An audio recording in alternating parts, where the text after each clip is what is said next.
반갑습니다. 귀한 모임 이렇게 초대해 주셔서 기쁨으로 생각하고 또 큰 영광으로 생각합니다. 이제 저하고 몇 주 동안 요한계시록을 같이 공부할 텐데요. 분당 사랑교회가 정말 굉장히 수준 있는 교회다 생각이 됩니다. 왜냐하면 이렇게 말씀을 사모하는 교회가 참 흔치 않은 것 같은데요.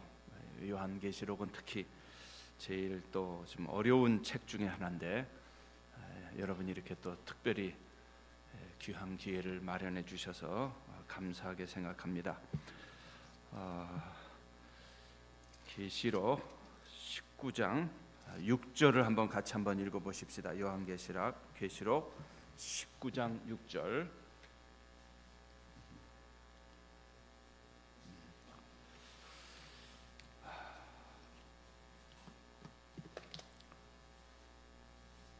다 같이 한번 같이 읽어볼까요? 또 내가 들으니 허다한 무리의 음성과도 같고 많은 물소리와도 같고 큰 우레소리와도 같은 소리로 이르되 할렐루야 주 우리 하나님 곧 전능하신 이가 통치하시도다. 그 후반부 말씀 다시 한번 읽어보십시다. 할렐루야부터. 할렐루야 주 우리 하나님 곧 전능하신 이가 통치하시도다. 우리 잠깐 기도하십시다. 하나님 아버지, 오늘부터 신약의 마지막 기록된 책 요한계시록을 또 말씀을 생각하고자 하오니 주의 성령께서 이 시간 임재하여 주시옵소서. 지혜와 계시의 영이 우리 가운데 충만히 임하여 주시옵소서. 부족한 종을 붙들어 주시옵시고 주의 말씀을 가감없이 증거하게 하여 주옵소서.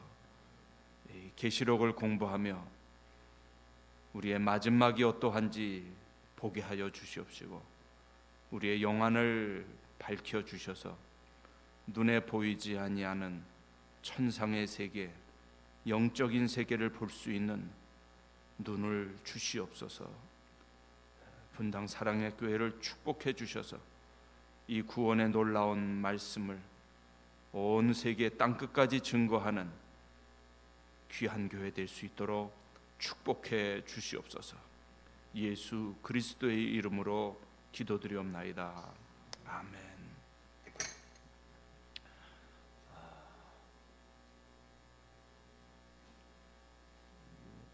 안 움직이네. 뒤로는 안 가나요?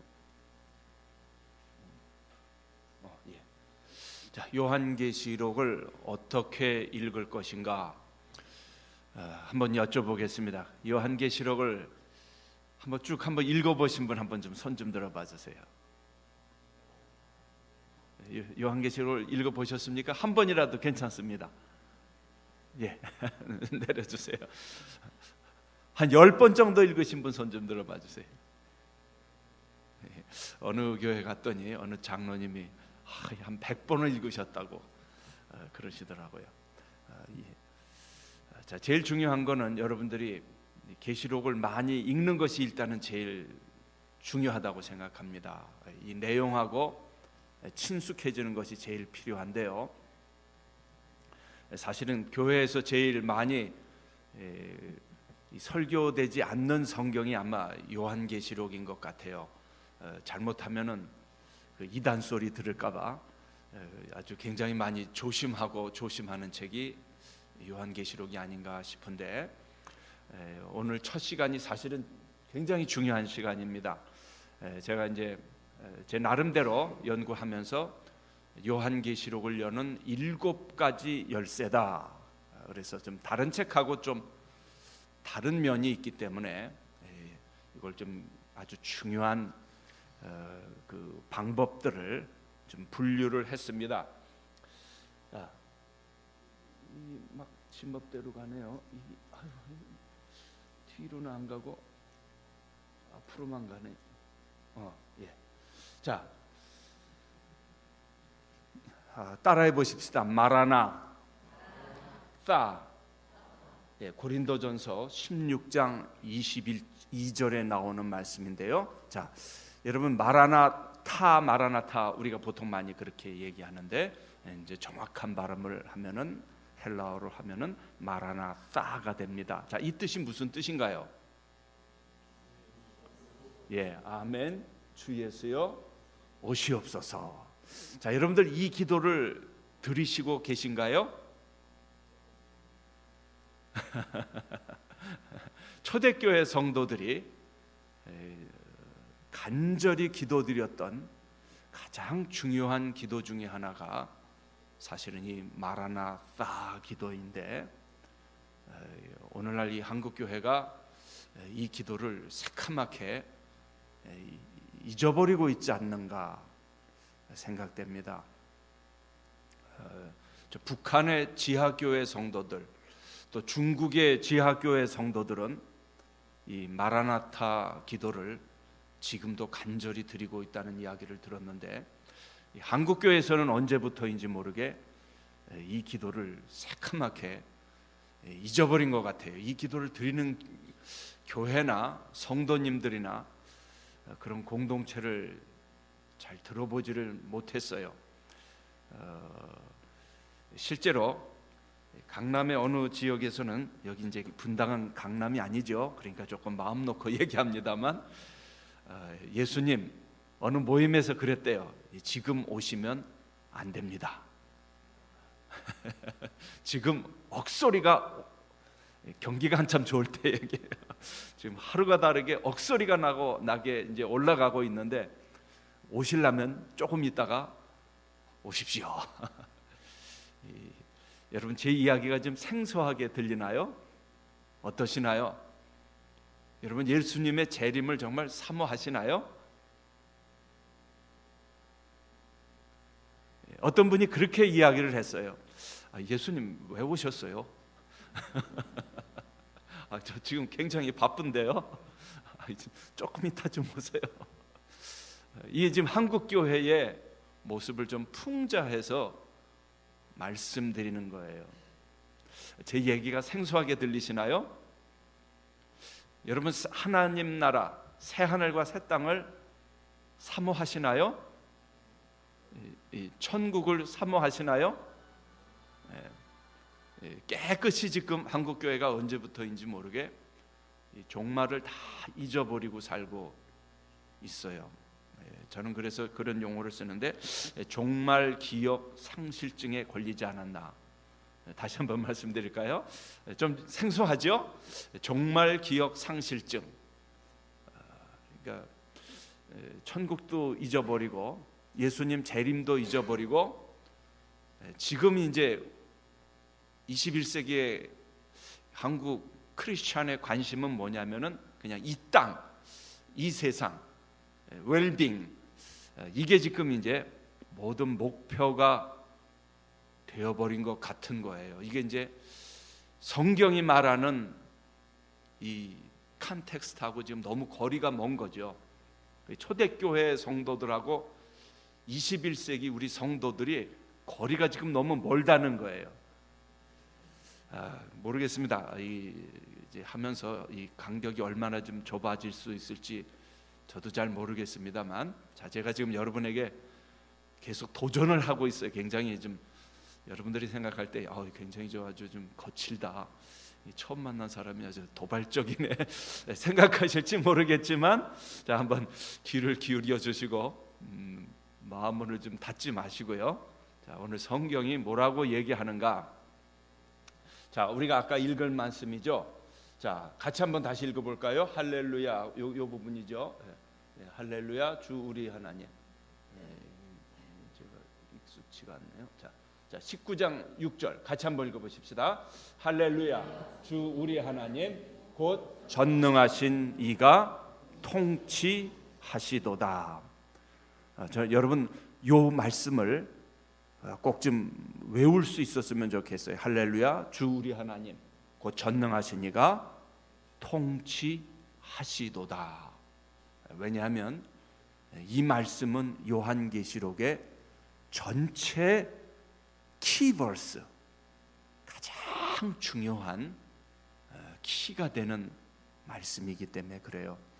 여러분들이 지금 요한계시록으로 오시면서 무엇을 기대하시는지 모르겠어요. 아마 이거 무슨 얘기를 오늘 하실래나, 또 무서운 얘기를 하실래나, 이거 겁나네 하고 오셨는지도 모르겠어요. 자, 그러나 제일 중요한 말씀이 바로 이 말씀이다.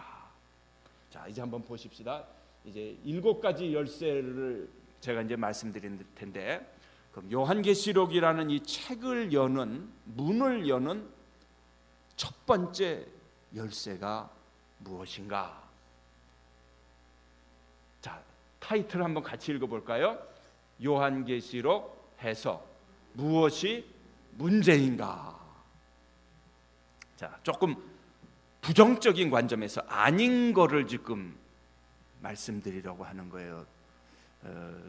왜냐하면 한국교회에 그동안 요한계시록에 대한 많은 책들도 나오고 그랬는데 잘못된 해석이 많이 있었던 것 같아요. 그래서 좀 그런 잘못된 오해들을 먼저 좀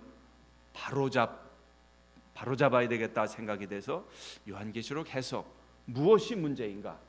자, 여러분에게 조금 생소한 용어인지 모르겠습니다. 한국교회에 오랫동안 영향을 미쳐왔던 가장 큰 그 신학의 흐름이 있는데, 그것을 저는 뭐라고 명명을 했냐면 세대주의라.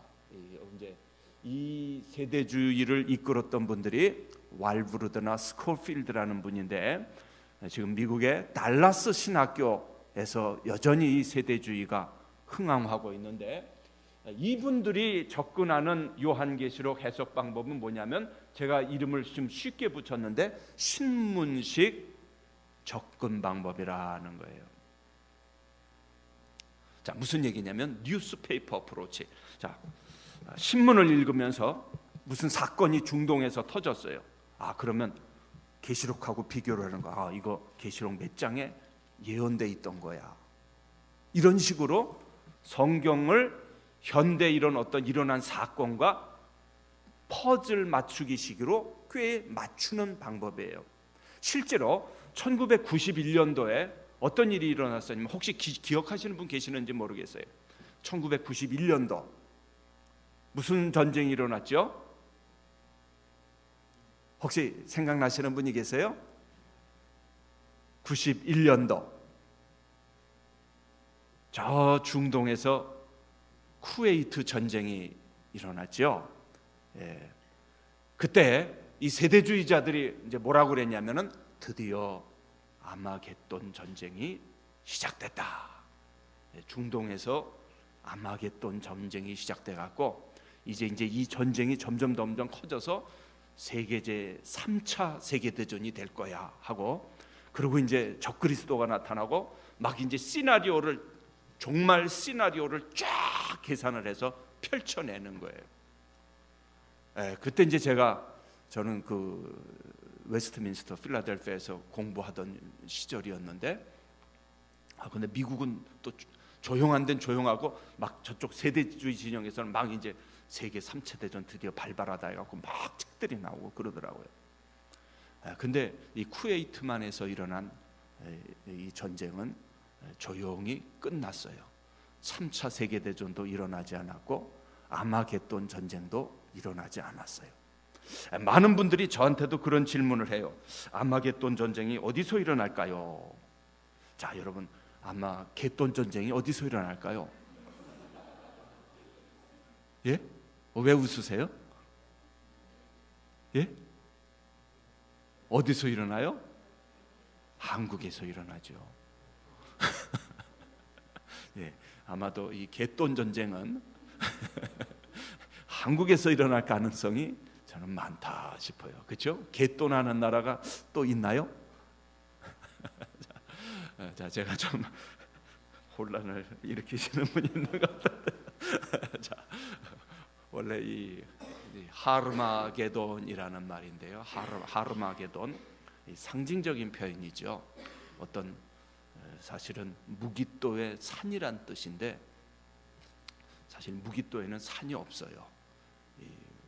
무기 또는 평야지대예요.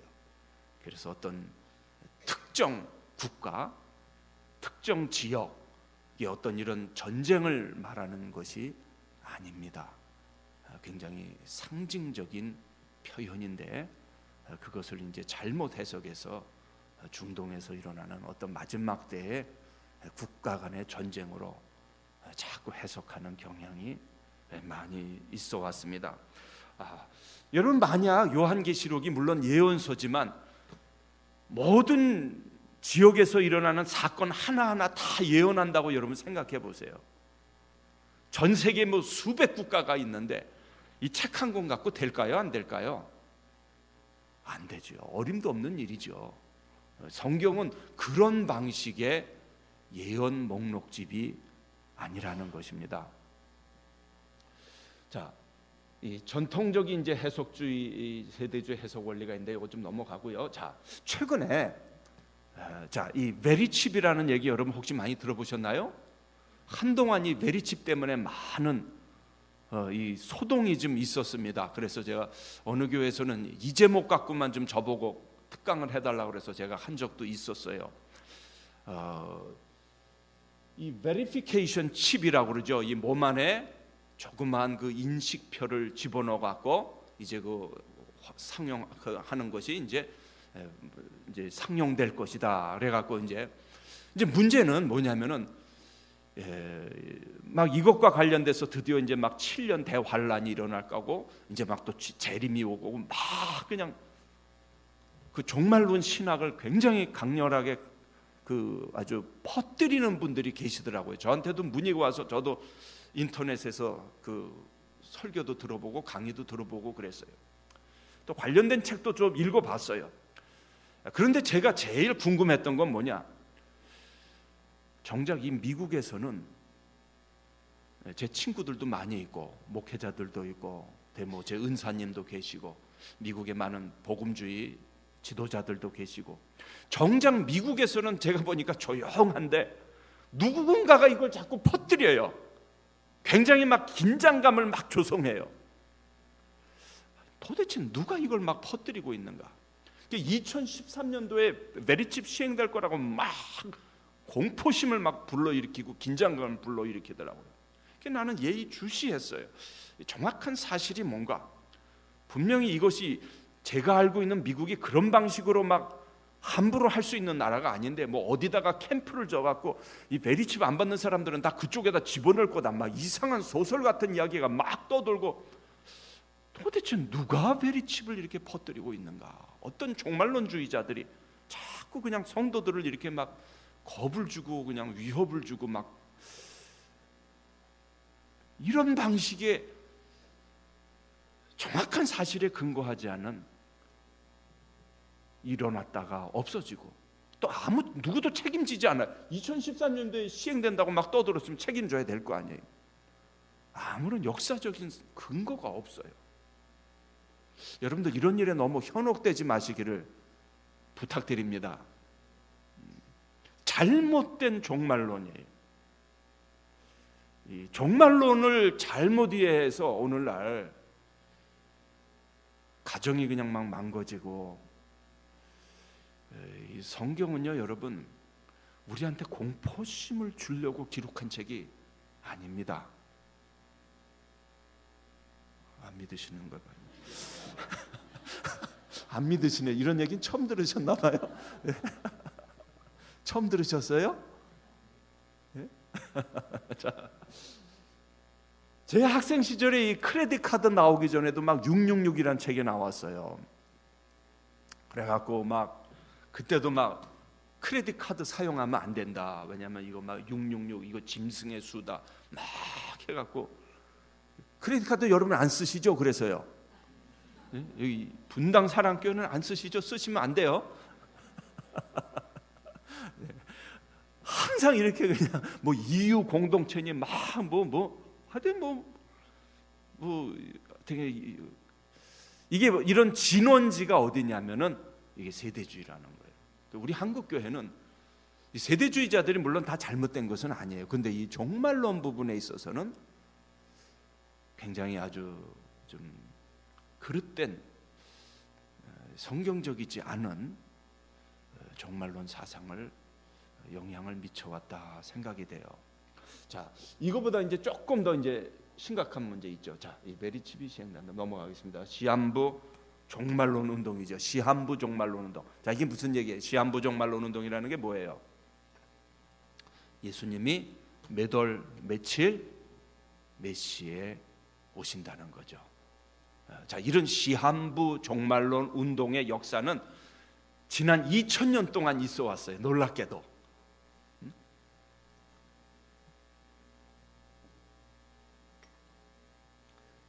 2세기 중엽에 벌써 몬타누스라는 분이 이 시한부 종말론 운동을 시작했습니다. 즉 교회에서 이 예수님의 재림에 대한 열망이 식어지자 이 몬타누스를 중심으로 해서 이 소아시아의 이 프리지아라는 지역을 중심으로 해갖고 막 몰려들기 시작했어요.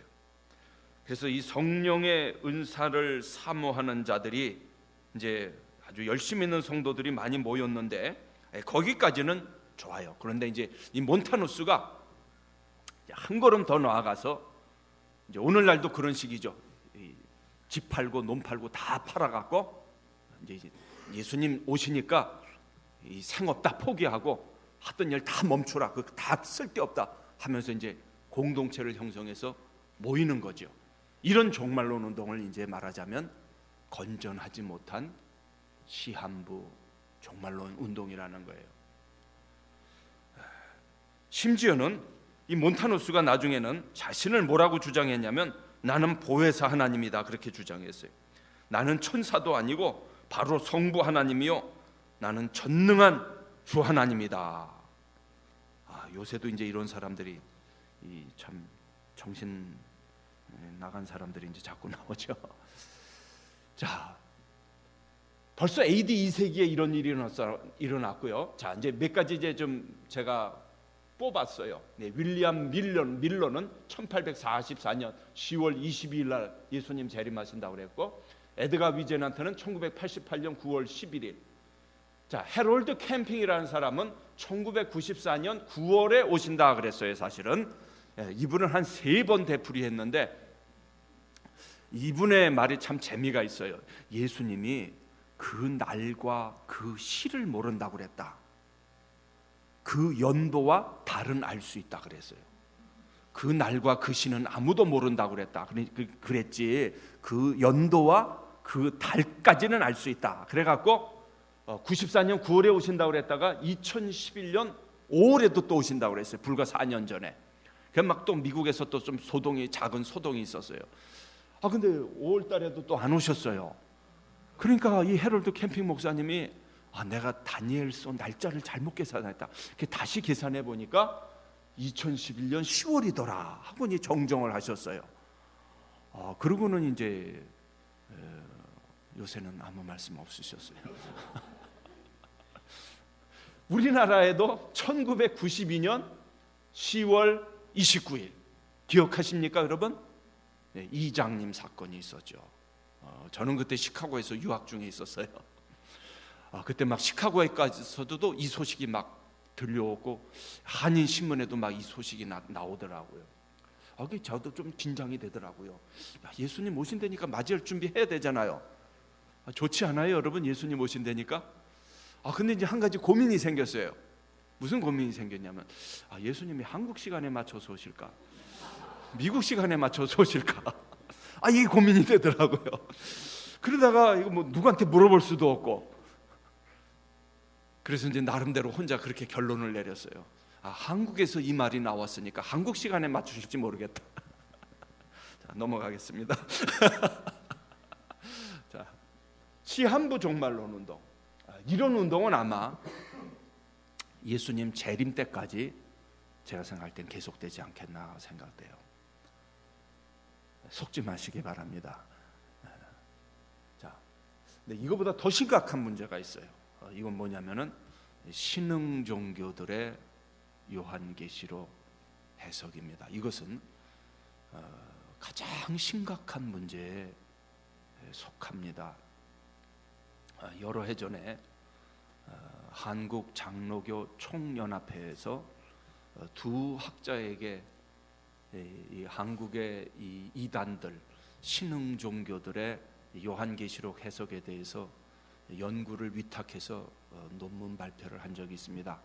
그때 저도 이제 부탁을 받아서 이 한국에 지금 영향력을 미치고 있는 신천지, 또 무슨 뭐 안상홍, 이런 하여튼간에 박태선, 뭐 하여튼간에 그 관련된 하여튼간에 그 자료들을 저한테 다 주었어요. 그래갖고 그때 이제 특별히 저는 이제 신천지를 중심으로 해서 제가 이분들이 어떻게 계시록을 해석하나 쭉 연구를 해봤는데요. 너무나 황당해갖고 참 어떻게 이렇게 황당할 수가 있나, 이런데 어떻게 이렇게 지금 10만이 넘는 데나요? 참, 왜냐하면 이 성경 해석학적으로 아무 근거가 없어요. 여러분, 성경을 해석하려면 먼저 히브리어, 헬라어, 성경 원어를 연구해야 되고요. 성경의 당대의 역사적 배경, 문화적 배경, 이런 기본적인 그 해석학적 그 도구들이 있고 성경을 주석하는 기본적인 방법들이 있는데, 이런 아무런 신학적 훈련을 전혀 받지 않은 사람들이에요. 이분들이 다 그냥 엉망진창이에요. 그냥 성경을 자기 갖다 막 마음대로 막 해석하는 거예요. 그냥 주장하는 것만 있을 뿐이지 근거는 하나도 없어요. 자, 여러분 놀라지 마세요. 이 대한민국에 이렇게 자기가 자칭 예수라, 재림한 자칭 예수라고 주장하는 사람들이 몇 분 계신지 아세요?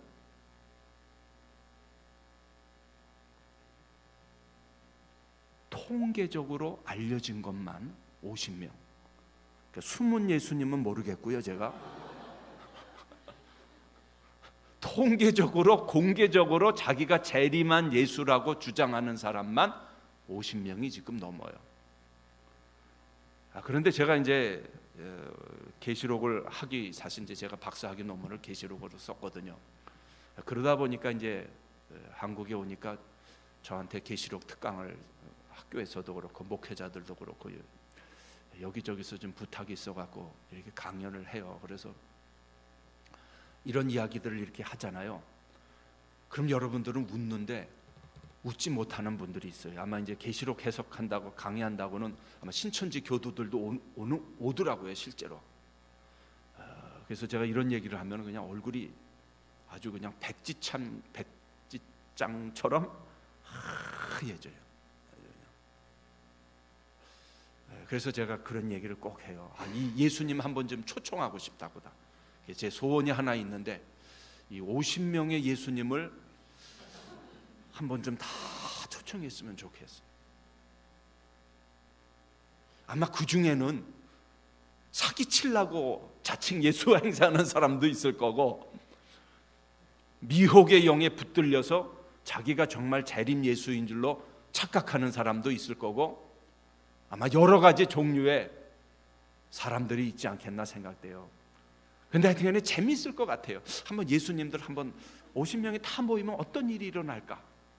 그거 한번 좀 사진 좀 찍고 했으면 얼마나 재밌을까 싶어요. 근데 우리는 웃지만요, 정말 웃지 못하는 분들이 계시더라고요. 이 철석같이 지금 이 이만희 씨가 예수님이라고 믿는 사람들이 10만이 넘고요. 그런데 최근에 이 이만희 씨가 바람이 나갖고 부인을 놔두고 다른 여인과 데이트하는 장면이 찍혔어요. 참 예수님도 바람이 나시네요.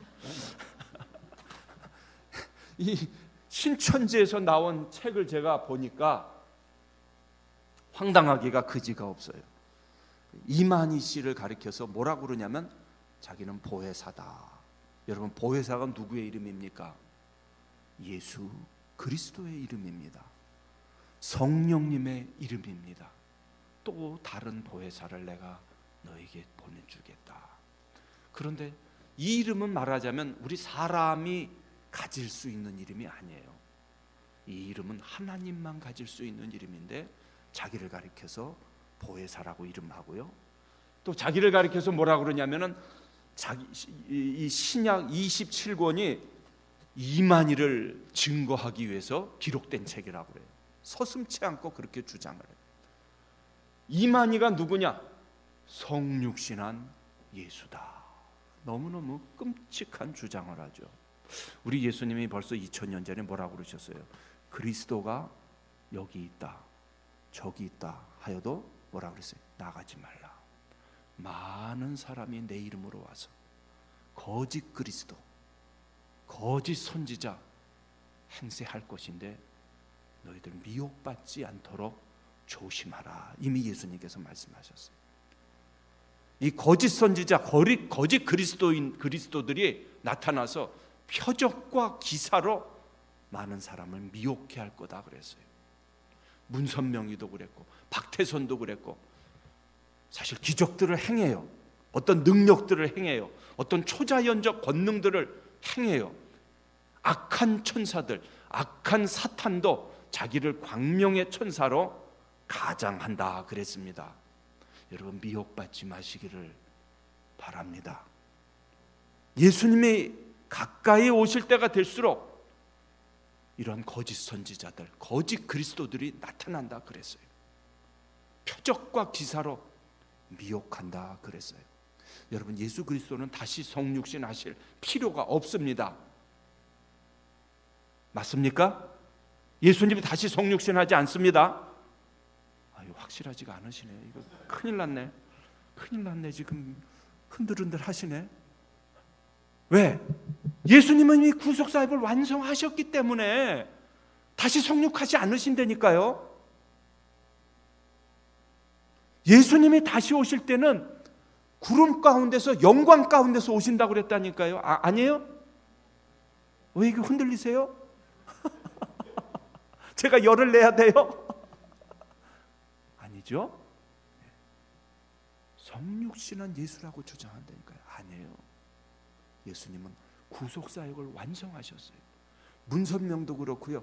이 이단들, 사이비 이 종교 창시한 사람들이 똑같이 말하는 게 뭐냐면 예수 그리스도의 구속사역은 실패했다는 거예요. 그래서 자기가 완성하라고 왔다는 거예요. No, 그렇지 않아요. 예수님은 다 이루었다 하셨어요. 할렐루야. 다 완성하셨어요. 예수님께서 다시 오실 때는 심판주로 오신다고 그랬어요. 영광의 왕으로 오신다고 그랬지, 남모르게 몰래 성육신 다시 하신다고 그러지 않았어요. 미혹되지 마세요. 이 거짓 가르침 중에 하나가 뭐냐면 새하늘과 새 땅이 어디에 임했다? 이 사람들이 뭐라고 그래요? 과천에 임했다 그래요. 왜? 거기 재림한 예수가 계시는 데니까. 재림한 예수 이만희가 계신 곳이 새하늘과 새 땅이라는 거예요. 거짓말이에요. 사탄의 새빨간 거짓말이에요. 새하늘과 새 땅은 그렇게 오지 않습니다. 새하늘과 새 땅이 임할 때는 이 우주적인 대격변이 다 일어난다니까요. 하늘이 다 녹아진다니까요. 멀쩡하잖아요 지금. 새하늘과 새 땅 아직 임하지 않았어요. 새하늘과 새 땅이 임할 때는 우리도 다 변한다니까요. 놀라운 영광의 몸으로 변한다니까요. 이런 일이 일어났습니까 지금? 안 일어났어요. 새빨간 거짓말이에요. 여러분, 왜 이렇게 간단한 진리조차도 왜 혼돈을 일으키나요? 오늘 우리 교회가 좀 안타까워요. 어떤 때는 가장 기본적인 기독교 진리조차도 막 이렇게 엉망진창으로 만들어버리는데 여기에 그냥 혹하는 거예요. 말도 안 되는 얘기죠. 무슨 과천의 새하늘과 새 땅이네. 저런 새빨간 거짓말을 믿고 거기 지금 몰려 있잖아요. 저는 신천지 교도들을 여러 명 만나봐서 알아요. 이 사람들 이거 실제로 믿어요. 아주 이 현대 교회 그리스도인들 아주 얼마나 눈빛부터 다르더라고요. 제가 강연을 다니거나 설교를 다니면 실제로 와요. 와서 끝나고 나서 또 아주 담대하게 질문을 해요. 얼마나 거짓된 확신에 사로잡혀 있는지 몰라요.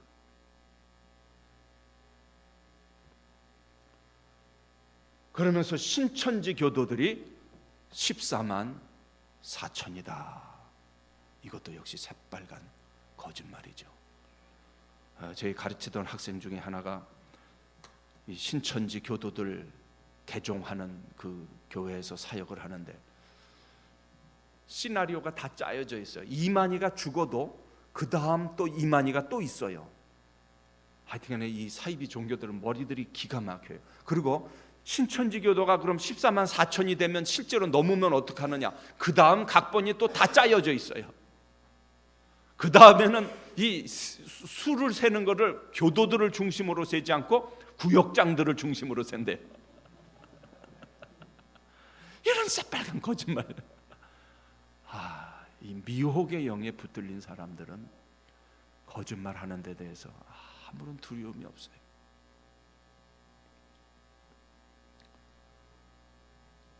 미혹되지 마시기 바랍니다, 여러분들.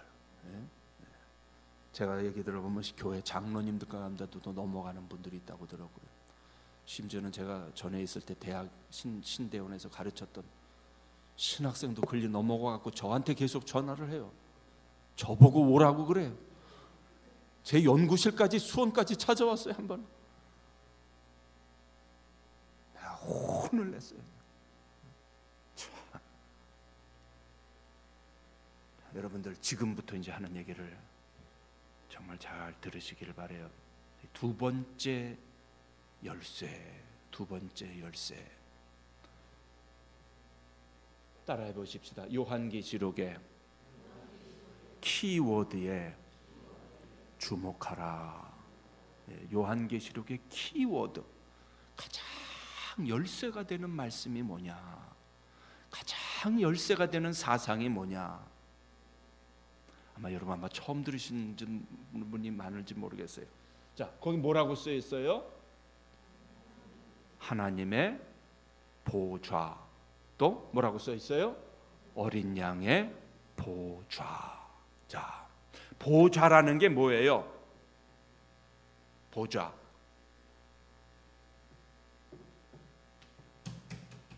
이런 거죠? 이 의자. 이거를 보좌라 합니다.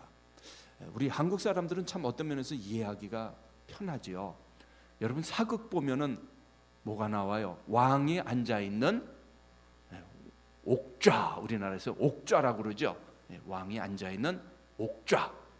자, 사극 보면 가끔 이 역모를 품은 신하가 딱 그 빈 총에 들어가서 그 옥좌를 보면서 뭐라고 그래요? 거기 한번 쓱 앉아보죠. 싹 앉고. 그거 앉는다는 게 뭘 뜻해요? 자기가 왕이 된다는 걸 뜻해요. 자기가 모든 그 나라의 주권과 통치권을 가지고 있다는 것을 뜻해요. 자, 그런데 요한계시록에 지금 키워드가 뭐라고 그랬어요? 하나님과 어린 양의 보좌라. 자, 여러분에게 매우 생소할 거예요. 한번, 자, 왜 그러면, 즉 무슨 얘기냐면 요한계시록은 하나님이 왕이시다, 이것을 증거하는 책입니다. 이것이 요한계시록의 가장 중요한 사상입니다. 자, 왜 그런지 한번 좀 생각을 해보십시다. 혹시 이 사진을 보신 적이 있으십니까?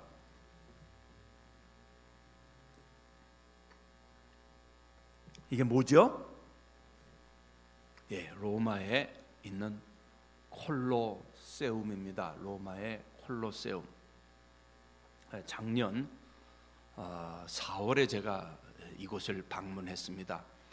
제가 작년에 지난해 독일에서 한 반년 동안 연구하면서 지냈는데, 그때 이제 이 이태리 로마를 이제 가게 됐습니다.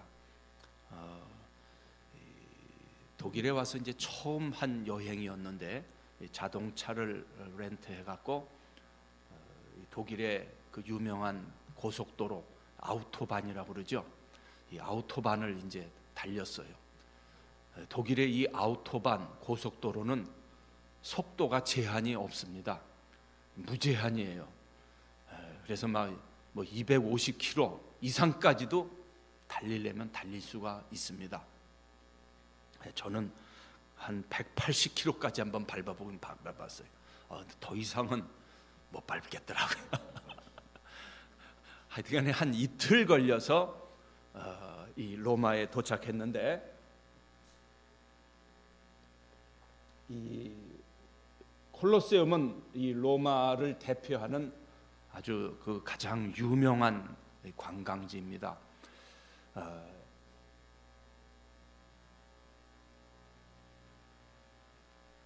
이 총 둘레가 500m가 넘지요. 500m가 넘고 여기 총 앉을 수 있는 사람이 한 5만 명이 넘는 엄청난 건물입니다. 이 건물에 들어가기 위해서 한 1시간 동안 줄을 섰는데, 여러분 이 콜로세움에서 여러분 어떤 일이 벌어졌는지 아십니까? 어떤 일이 벌어졌습니까? 우리가 이 영화나 이런 것도 뭐 쿠오바디스라든지 뭐 옛날에 벤허 이런 영화에 보면 이 원형 경기장에서 일어난 일들이 많이 일어나죠. 많이 나오죠.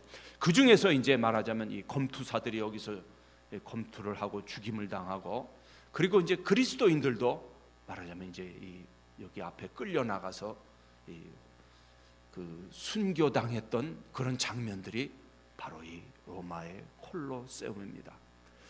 제가 이 콜로세움에서 기다리면서 그때 그 성도들이 가졌던 그 마음들이 어떠할까 그 생각이 됐어요. 정말 아무런 힘이 없는 이 사자와 밥, 정말 동물의 밥, 이 야수의 밥이 되기 위해서 이 기다리는 이 크리스천들.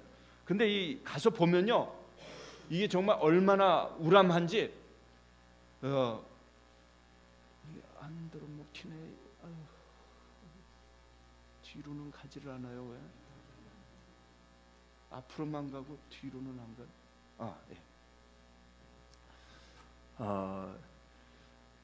말하자면 당대 이 역사적 상황이 어떤 상황이냐면, 로마의 황제가 신으로, 하나님으로 실제로 경배되던 때였어요. 인류 역사를 보면 참 이상해요. 여러분이 이 최근에 야스쿠니 참배한다고 막 난리치지 않습니까? 제가 그 야스쿠니에 대한 글들을 읽어보고요, 아주 그냥 소름이 끼쳤어요.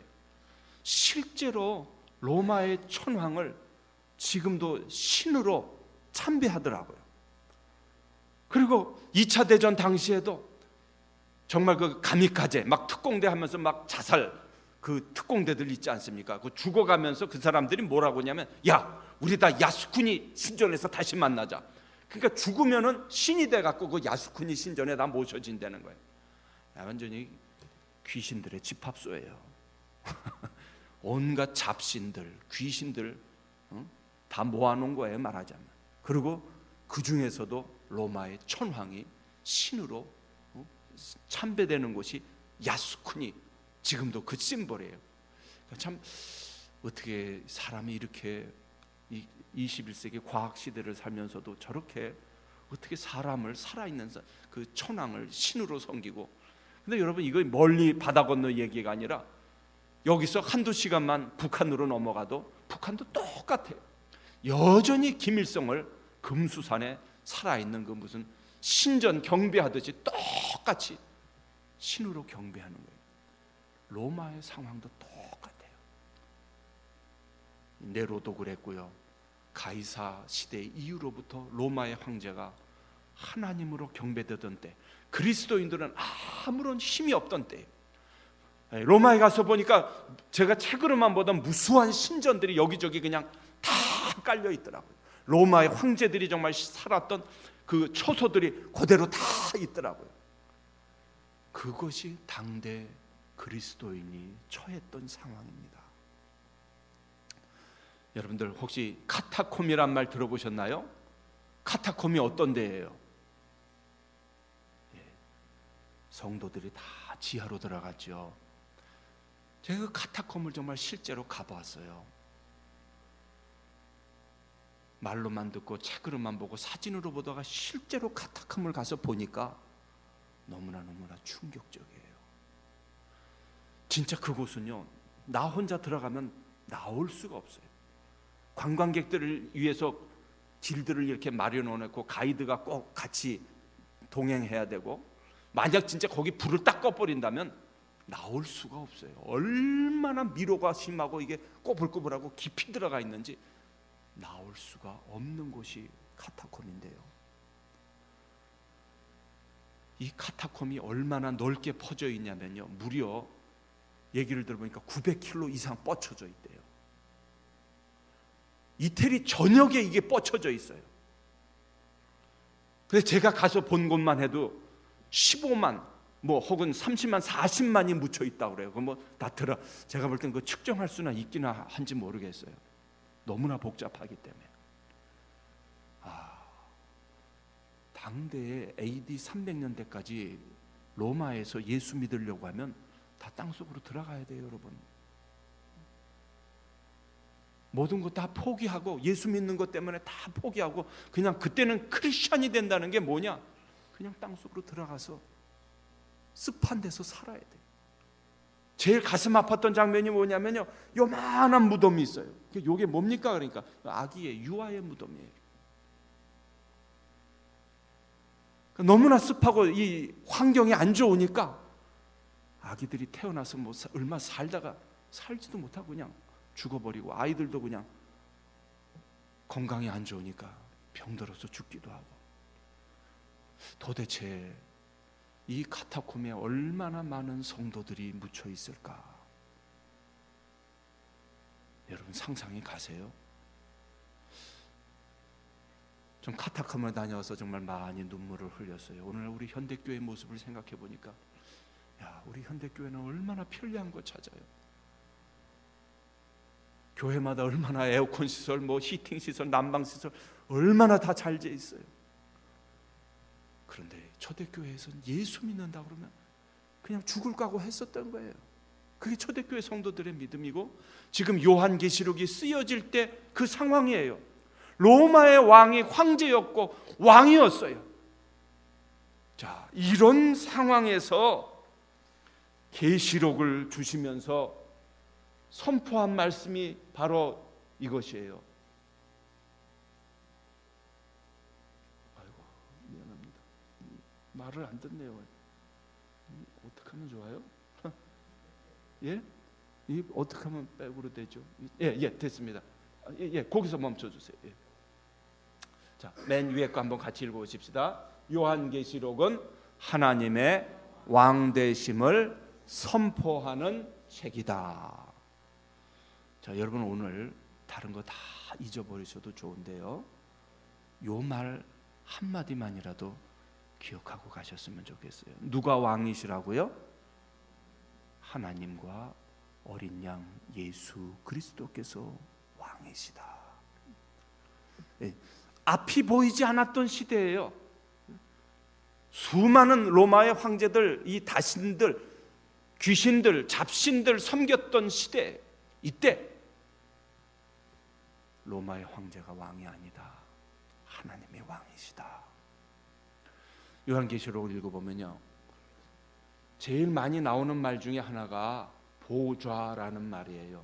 보좌, 헬라어로 스로노스라고 그러는데, 신약에 이것이 60회가량 나오는데 계시록에만 거의 50회가량 나와요. 47회 정확하게. 놀라운 수 아닙니까, 여러분들?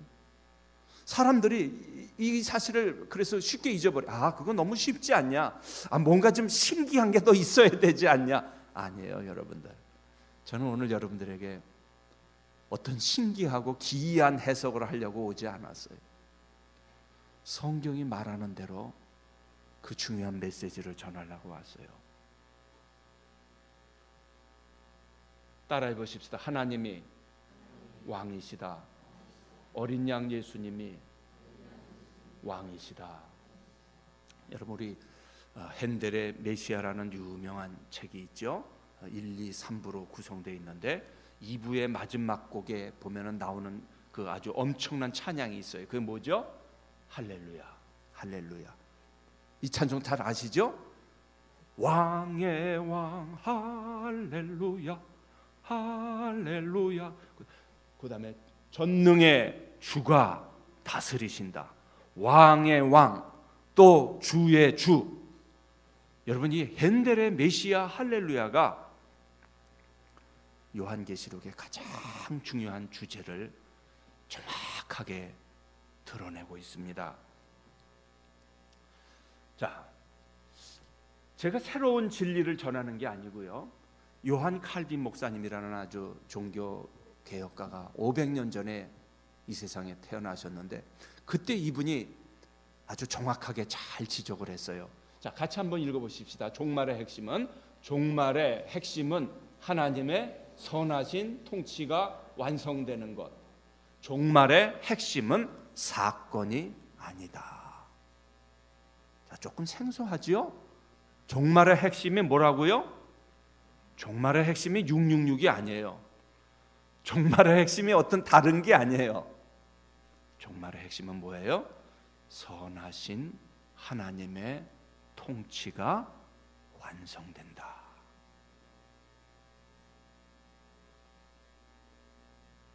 저에게 계시록을 처음 가르쳐 주신 포이트레스 박사님이 계셨는데, 요한계시록의 메시지를 한 문장으로 요약하면 이렇게 할 수 있다 그랬어요. 같이 한번 이것도 읽어보십시다. 하나님께서 역사를 통치하시고 그리스도 안에서 승리하신다. 하나님께서 역사를 통치하시고 주관자가 되시고 그리스도 안에서 승리하신다. 여러분, 이 우주의 마지막이 누구의 손 안에 있습니까? 누구의 손 안에 있어요? 하나님의 손 안에 있어요. 우주의 종말이 누구의 손에 달려 있어요? 전능하신 우리 주 예수 그리스도 안에 있어요. 누가 승리합니까? 사탄이 승리합니까? 악이 승리합니까? 그냥 이대로 역사는 흘러갑니까? 확신이 없으시네요. 누구의 손 안에 달려 있다는 거예요? 하나님의 손 안에 달려 있다는 거예요. 여러분, 이 확신이 있으세요?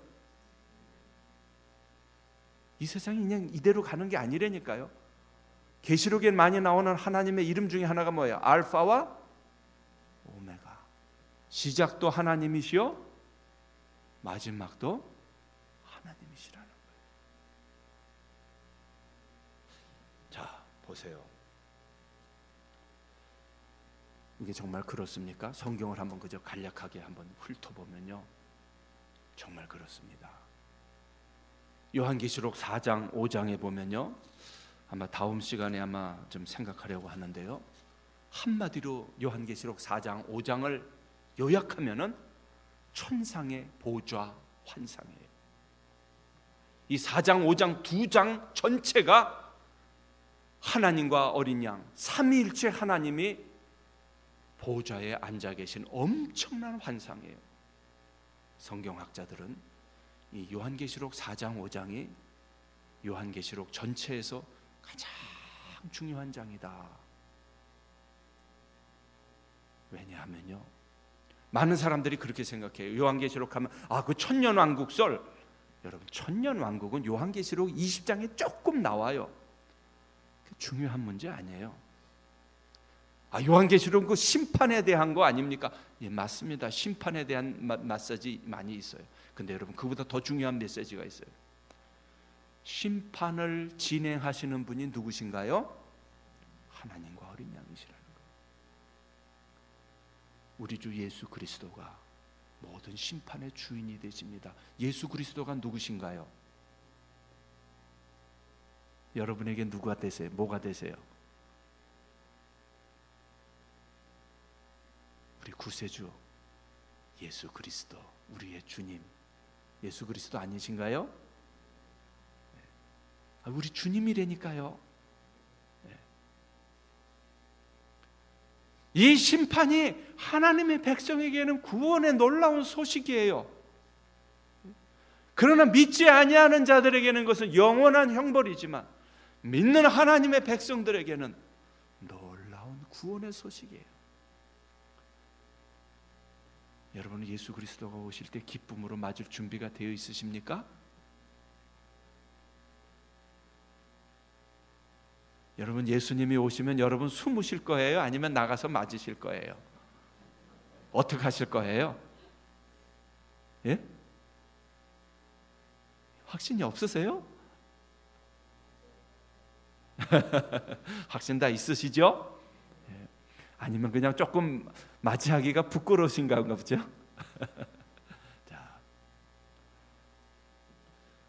자 보세요. 이 천상의 보좌의 환상이 요한계시록엔 계속 나와요. 여러분 요한계시록을 보면 4장 5장에 나오고 7장에 나오고 11장에 나오고요. 11장 15절에도 보면 심판이 끝난 후에 뭐라고 선포가 되냐면, 자 세상 나라가 11장 15절 같이 읽어보십시다. 세상 나라가 우리 주와 그의 그리스도의 나라가 되어 그가 세세토록 왕노릇 하시리로다. 계시록이 보여주는 종말이 뭐예요? 이 세상 나라가 누구의 나라가 된다 그랬어요? 하나님의 나라가 된다고 그랬어요. 완성된다는 거예요. 새하늘과 새 땅이 이 땅에도 임한다는 거예요. 모든 악의 세력이 다 없어진다는 거예요. 저주의 세력, 흑암의 세력, 사탄의 이 권세가 다 물러간다는 거예요. 상상하기가 어렵죠, 우리로서는요. 왜냐하면 우리는 아직 그 세계를 다 경험하지 못했기 때문에 그렇죠. 자 마지막으로 19장 6절에 보니까, 제가 19장 6절이 요절이라고 그랬잖아요. 요절, 요한계시록 전체의 요절인데, 할렐루야 주 우리 하나님 곧 전능하신 이가 통치하시도다.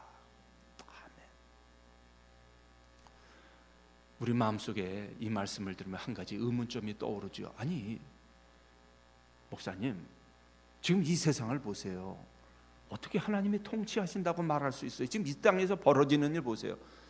스탈린은 옛날에 1000만 명을 죽였습니다. 히틀러는 600만 명을 죽였습니다. 저 캄보디아인가요? 그 무슨 학살이에요? 엄청난 학살이 일어나고 있습니다. 자 지금 우리 한국에서도 보세요. 막 자기 아내를 막 토막내고 막 그냥 여기저기 막 뿌리고 끔찍한 일이 일어나고 있습니다. 하나님이 통치하신다면 어떻게 이런 일이 일어납니까? 어떻게 하나님이 통치하신다고 말할 수 있습니까? 저 북한 보세요. 제가 그런 얘기, 가슴 아픈 이야기를 들었어요. 북한에서 이 탈북한 청소년들이 남한에 와서 이 복음을 들으면은 복음을 받아들이지 못한대요. 왜 그러냐면, 아니 하나님이 살아계시면 어떻게 저런 일이 일어날 수 있습니까? 어떻게 지금 이 악한 김정은 공산 집권 세력이 거기다 막 그 뭐 요독 수양소, 북한의 그 수양소에서 벌어지는 일 보니까 수양소가 아니라 수용소 수양소가 아니죠. 수용소. 너무너무 저는 만화로 그렸더라고요. 뭐 정말 막 임신한 여인을 뭐 그냥 막 뭐 정말 상상할 수도 없는 끔찍한 일들이 막 있는데, 어떻게 하나님이 살아계신 걸 어떻게 믿습니까? 지금 내 형제, 내 부모, 내 동포가 지금 그 속에서 신음하고 있는데 어떻게 하나님 살아계신 걸 믿습니까? 이런 의문이 일어나죠. 이것이 요한계시록 독자들이 처음에 가졌던 의문이에요. 거기에 대해서 요한계시록이 답하는 것이 바로 이 메시지입니다. 지금 있는 이 땅은, 이것은 영원한 실제가 아니다라는 거예요. 요한계시록에 많이 나오는 헬라어 동사 중에 그런 동사가 있어요. 헬라어로 에도페라는 동사인데 하나님이 허락하신 것뿐이라는 거예요. 악의 세력이 잠시 동안 허락하도록 지금 내버려 두셨다는 거예요.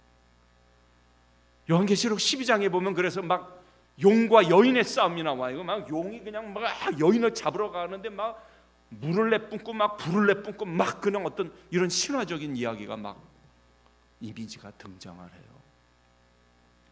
말하자면 사탄과 하나님의 백성, 또 예수 그리스도와의 영적인 전쟁이 막 거기 마주 리얼하게 막 묘사가 돼 있어요. 지금 무슨 얘기냐면 예수님이 다시 오실 때까지 이 땅은 영적인 전쟁터라는 거예요. 무서운 영적 전쟁이 지금 있다는 거예요. 이 하늘별 3분의 1을 끌어다가 땅에 집어 던졌다 그랬어요. 이 악한 영들 세력을, 천사들의 3분의 1을 우린 눈에 보이지 않지만 이 천상의 세계가 있는데 그 세계가 엄청나다는 거예요. 그 하늘별을 3분의 1을 땅에다가 집어 던졌다는 거예요. 엄청난 악한 세력들이 이 땅에 지금 있다는 겁니다. 예수님, 이 땅에 왜 이렇게 무서운 일들이 일어나고 있냐면 우리 눈에 보이지 않는 흑암의 세력들이 이 땅에 있다는 거예요. 온 세상은 악한 자 안에 처했다. 불순종의 아들들 가운데서 역사하는 영이 지금 있다는 거예요. 여러분, 불신자들이 자유로운 것 같지만 그래서 자유로운 사람 하나도 없어요.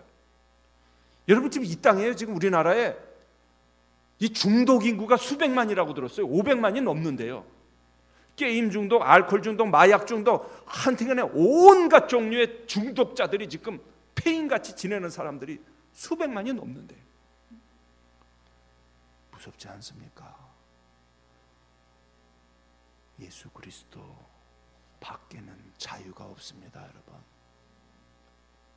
인간은 스스로 죄와 사탄의 노예로부터 자기가 자유롭다고 생각하지만 자유로운 사람 실상 아무도 없습니다. 자유롭다면 자기가 하고 싶은 대로 해야 되잖아요, 그렇죠? 그래야 안 그래요? 그러나 자기가 정말 하고 싶은 대로 할 수 있습니까, 여러분들?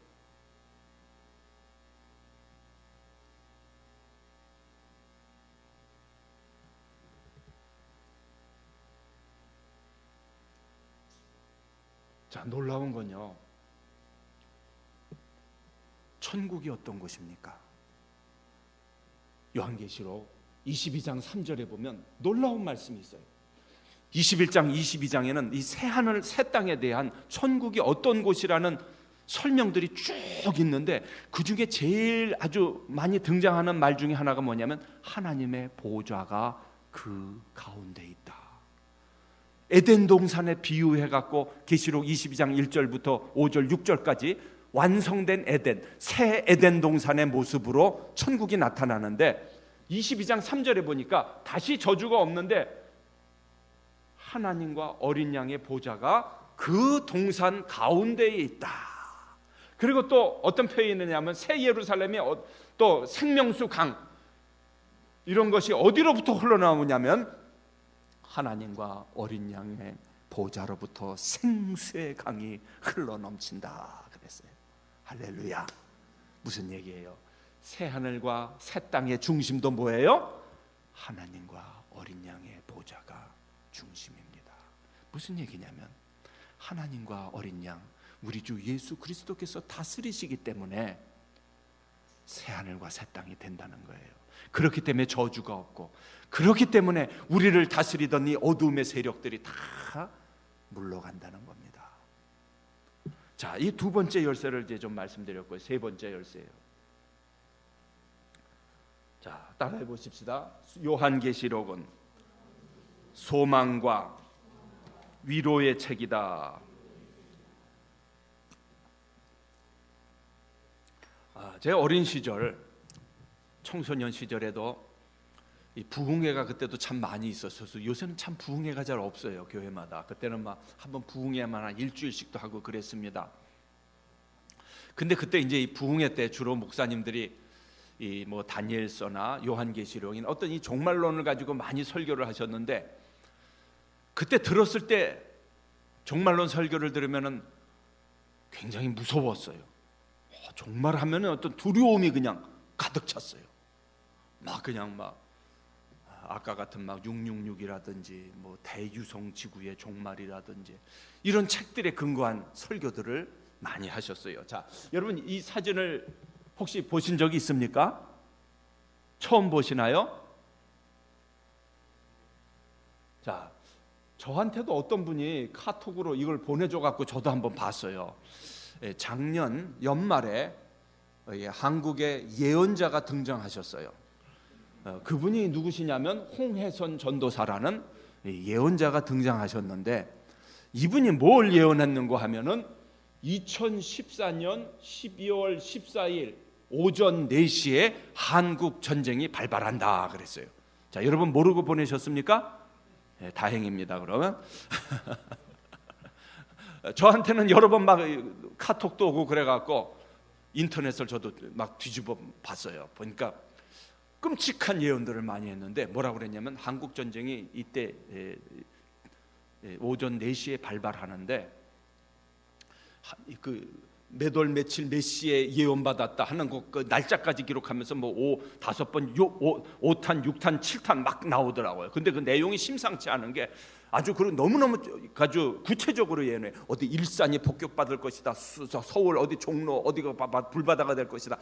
그리고 이제 그 땅굴을 통해 갖고 이미 대한민국 저 밑에까지 이미 다 파고 들어가서 그냥 전쟁 나면 그냥 땅굴로 그냥 휙 해갖고 저 밑에까지 이미 그냥 거기서 여기저기서 막 동시다발적으로 막 올라온다는 거예요. 그래갖고 남한 인구의 절반이 죽고 아이들은 막 죽임당해서 인육이 돼갖고 막 사람들이 먹을 것이다 막 굶주려 갖고, 그리고 남한 인구 절반이 죽고 전쟁이 5개월 동안 진행될 것이다 하는 끔찍한 내용의 예언들이 막 인터넷을 통해서 나가고, 막 서울역에서 집회를 하고, 막 그리고 이분을 막 또 초청을 해갖고 막 여기서 간증 집회를 하고, 그래갖고요 전쟁 난다고 외국으로 피신 갔다니까요. 저 캄보디아로 피신 가고, 저 어디 뭐 미국으로 피신 가고, 막 이 예언을 듣고 막 남한을 떠난 분들이 계세요. 아, 근데 제가 참 좀 무섭게 생겼죠. 참 이분에 대해서 제가 도덕적으로 신뢰가 안 가는 것 중에 하나가 뭐냐면 좀 나쁜 분이다 하는 생각이 드는 게, 예언이 안 맞았잖아요. 근데 낯빛 하나 안 변해요. 잘못됐다고 조금 사과라도 해야 될 거 아니에요. 한마디도 안 해요. 내가 기도해서 됐어.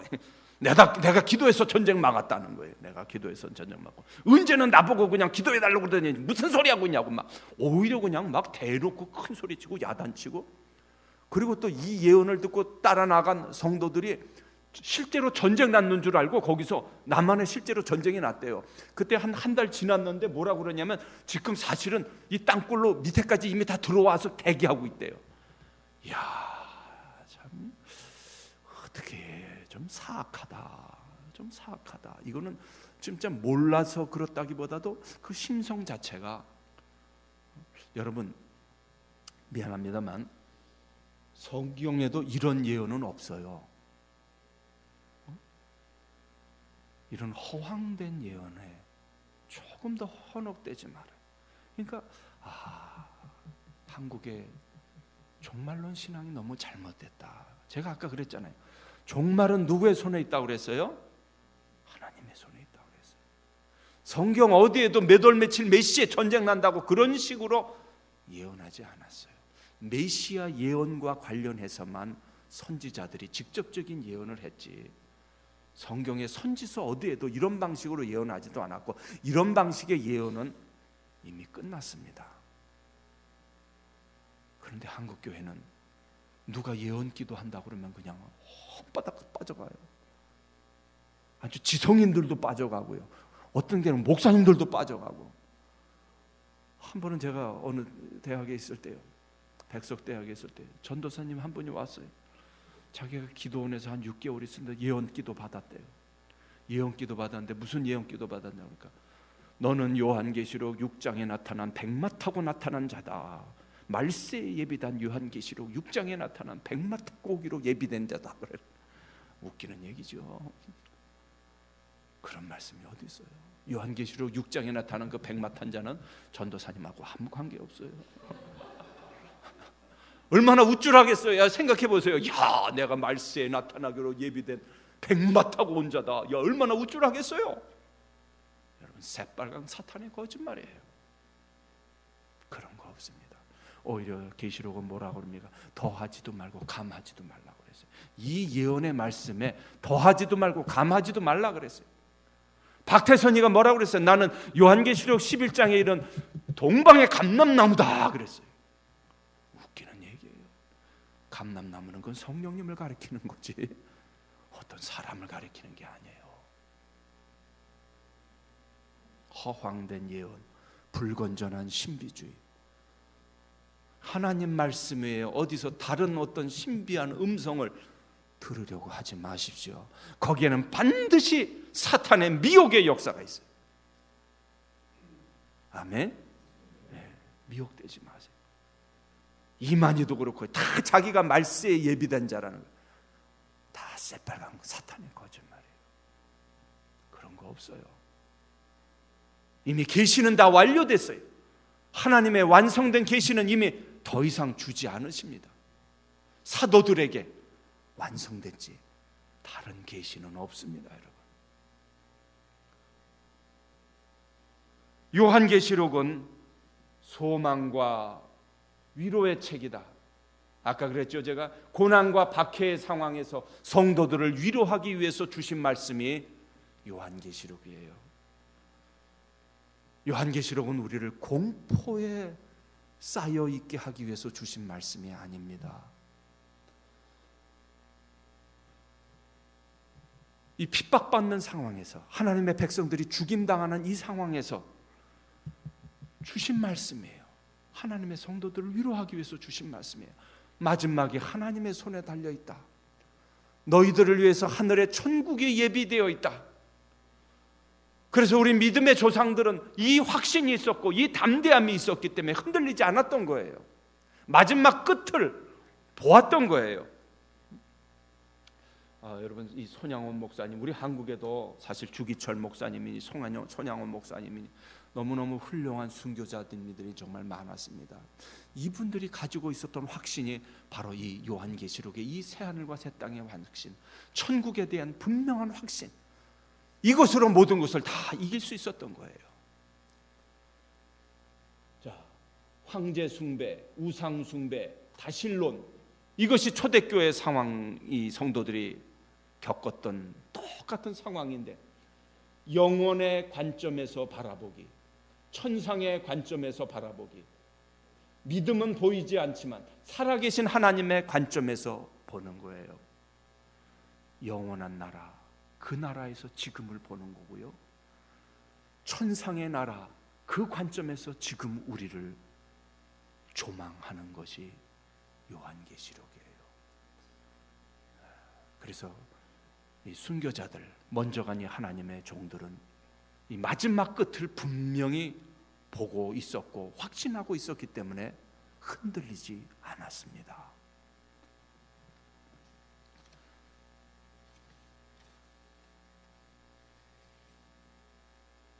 자, 네 번째 열쇠입니다. 따라해 보십시다. 요한계시록은 상징의 책이다. 자, 요한계시록을 읽을 때 이제 많이 부딪히는 문제가 바로 이제 이런 문제입니다. 예수님이 나오는데 7뿔과 7눈을 가졌다. 하나님이 보좌에 앉아 계신다. 하나님이 어떻게 신이신데, 영이신데 의자에 실제로 앉으시나요? 그렇지 않죠. 하나님은 우리와 같이 육체를 가지신 분이 아니죠. 예수님이 그럼 7뿔이 있으면 실제로 정말 막 7뿔이 있는 걸까요? 요한계시록에는 이 많은 상징들이 나와서 이제 여기에 대해서 많은 해석적으로 어려움이 있는 건 사실인데요. 자, 요한계시록은 예술적이며 시청각적인 책이다. 요한계시록은 메시지를 매우 생생하게 전달하는 책이다. 자, 보세요. 자, 이 그림을 혹시 보신 적이 있으십니까? 자, 우리 아마 소시적에 누가 그린 그림이죠?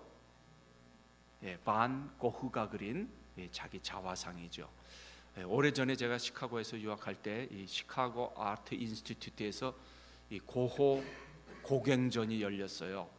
그래서 정말 이 고호 고갱의 그 아주 유명한 그림들이 다 이제 전시가 돼서 저도 가봤는데요. 실제 이 원화를 보니까 이 그림책에서 보는 그 그림하고는 정말 너무너무 다르더라고요. 이 그림을 딱 보는 순간 소름이 끼쳐요. 뭐 이렇게 하니까 정말 살아나지가 않는데요. 이 반 고흐가 자기 귀를 잘랐어요. 귀를 자르고 저렇게 이제 붕대로 메고, 이제 고흐와 고갱과 친구였는데 결별이 되죠. 무슨 이유인지 잘 모르겠지만, 그리고 떠나고 나서 이제 자기 자신의 이제 비참한 아마 상황을 그리는 것 같아요. 그리고 실제로 이 고흐는 정신병원에도 많이 들어갔다 나왔다 했다는 이야기가 있습니다. 그러니까 이 천재들은 광기라고 그러잖아요. 광기, 광인. 아마 이제 그런 기질이 있었던 것 같아요. 근데 이 그림 하나가 한 번 딱 보는 순간 사람을 얼어붙게 만들더라고요. 그 주는 충격이 몇백 년 전에 그린 그림일 때도 불구하고, 저 같은 경우 사람은 뭐 미술의 문외한인데도 불구하고 이 그림이 주는 충격이 너무나 커요. 뭔지 알 수 없는 강렬한 메시지가 그 한 그림을 통해서, 저는 이 수백 년 전에 그린 그림이 어떻게 저렇게 생생하게 느낌이 전달될 수 있을까 생각될 정도로 강렬하게 메시지가 다가오더라고요.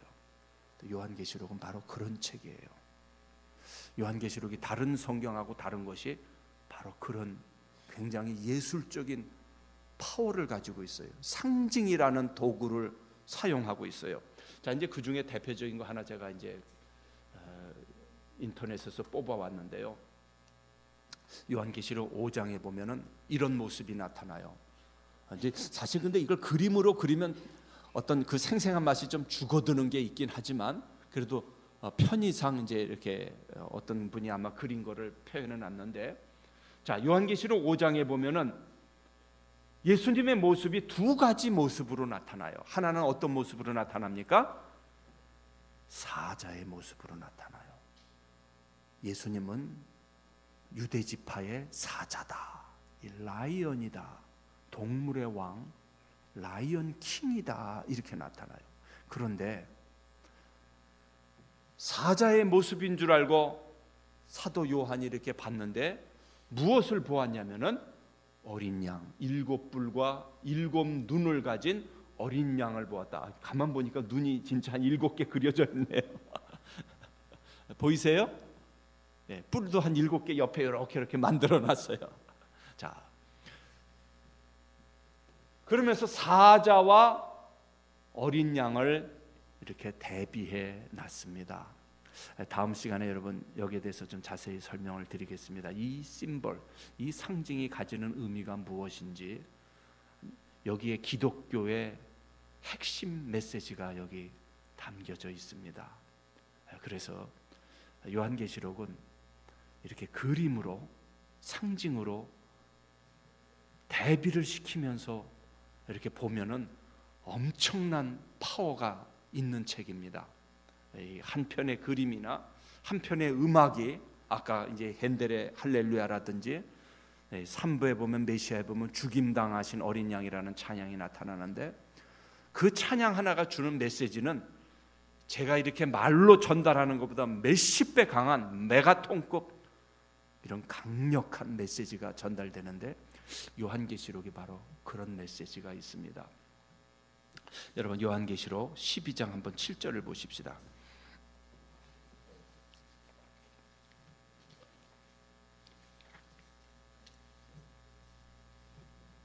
요한계시록 12장 17절을 보십시다.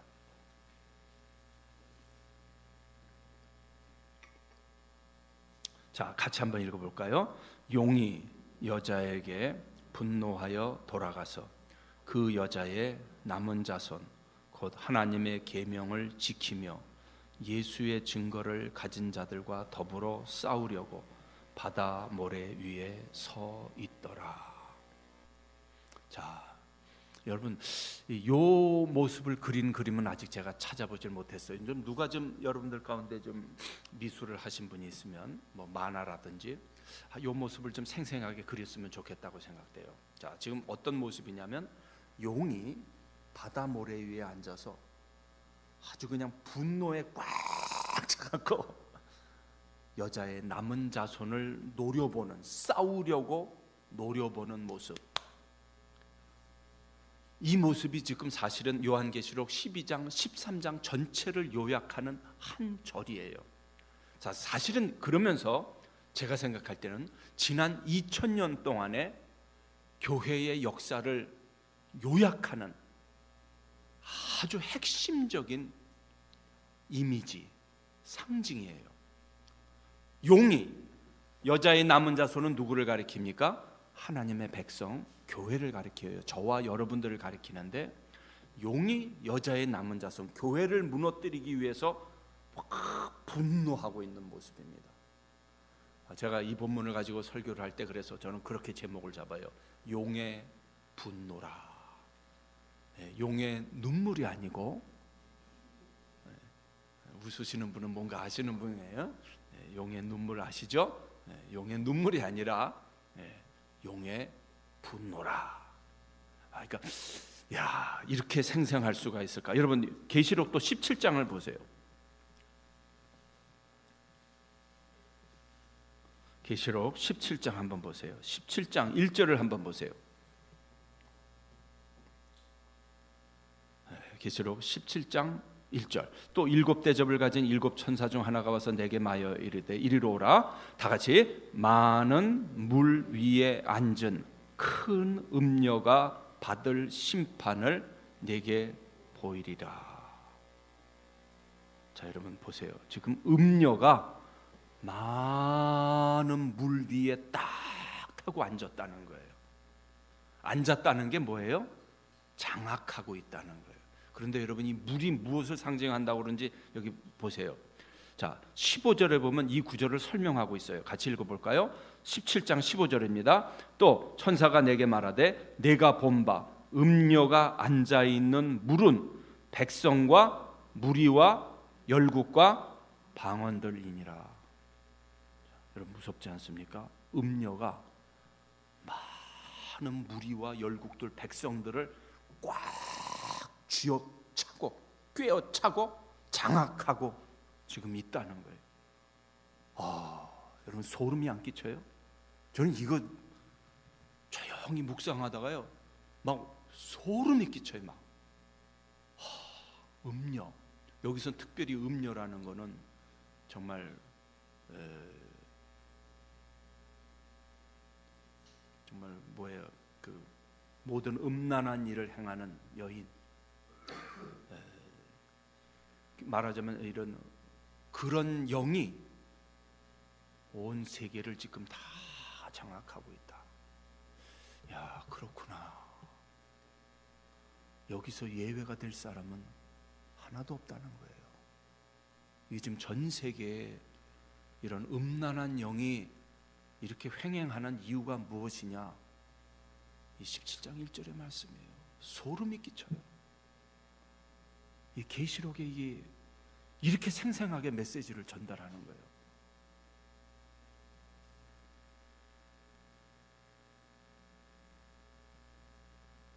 모든 열국,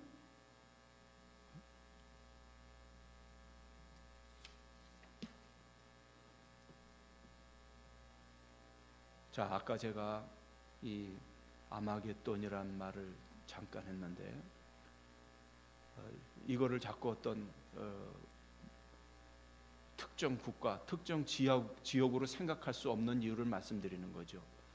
아마겟돈, 헬라어로 하르마게돈이라는 말인데 무기또의 산이라는 뜻이지인데 무기또는 구약 시대에서 많은 전투가 일어났던 지역이죠.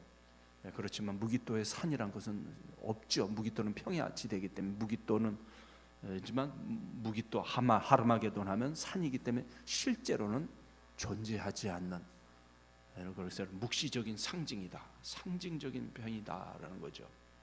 그런데 재미있는 거는 뭐냐면요, 여기서는 사단이 패배하는 전쟁이에요. 사단의 패배가 전제된 전쟁이에요. 그러니까 전쟁을 해서 뭐 사단이 이긴다는 게 아니에요. 이미 사단은 패배했고 앞으로도 패배할 것이고 영원히 불못에 갇혀질 존재라는 것입니다. 누구를 따르겠느냐는 거예요. 모든 백성들은 하나님과 어린 양을 따르겠는가? 아니면 사단과 그의 짐승을 따를 것인가? 그의 부하들을 따를 것인가? 아주 단순해요, 이 메시지가. 여러분은 누구를 따르시겠어요? 그렇죠? 자, 가장 대표적인 이 환상 중에 하나가, 상징 중에 하나가 14만 4천입니다. 여러분에게 조금 생소한 용어가 될지 모르겠네요. 자, 복합 상징법이라 제가 이 말을 여기 사용했는데, 복합 상징법이란 뭐냐? 다양한 상징을 통해서 동일한 실체를 나타내는 것이다 그랬어요. 다양한 상징을 통해서 동일한 실체를 나타내는 것이다. 무슨 얘기냐면 14만 4천이라는 것은 어느 특정 종교의 어떤 집단을 말하는 것이 아니에요. 이것은 뭐 여호와 증인에서도 자기네가 14만 4천이라고 주장하고 이만희도 14만 4천이라고 주장하지만 말도 안 되는 헛소리예요. 요한계시록을 쭉 읽어보면 이 교회라는 동일한 실체를 여러 가지 상징으로 표현해요. 이 계시록의 메시지 아주 굉장히 특이한 다양한 컬러, 다양한 뉘앙스, 다양한 메시지를, 다양한 강조점을 강조하기 위해서 다양한 상징들을 사용해요. 2장 3장에는 7 교회란 말로 나타나고 4장 5장에는 천상의 예배 공동체가 하나님 백성의 모습으로 나타나요. 7장에서는 14만 4천과 하늘의 허다한 무리들로 나타나요. 만약 여러분 계시록에 나타나는 이 12지파를 문자적으로 해석한다면 여기에 해당할 수 있는 한국 사람들은 하나도 없어요.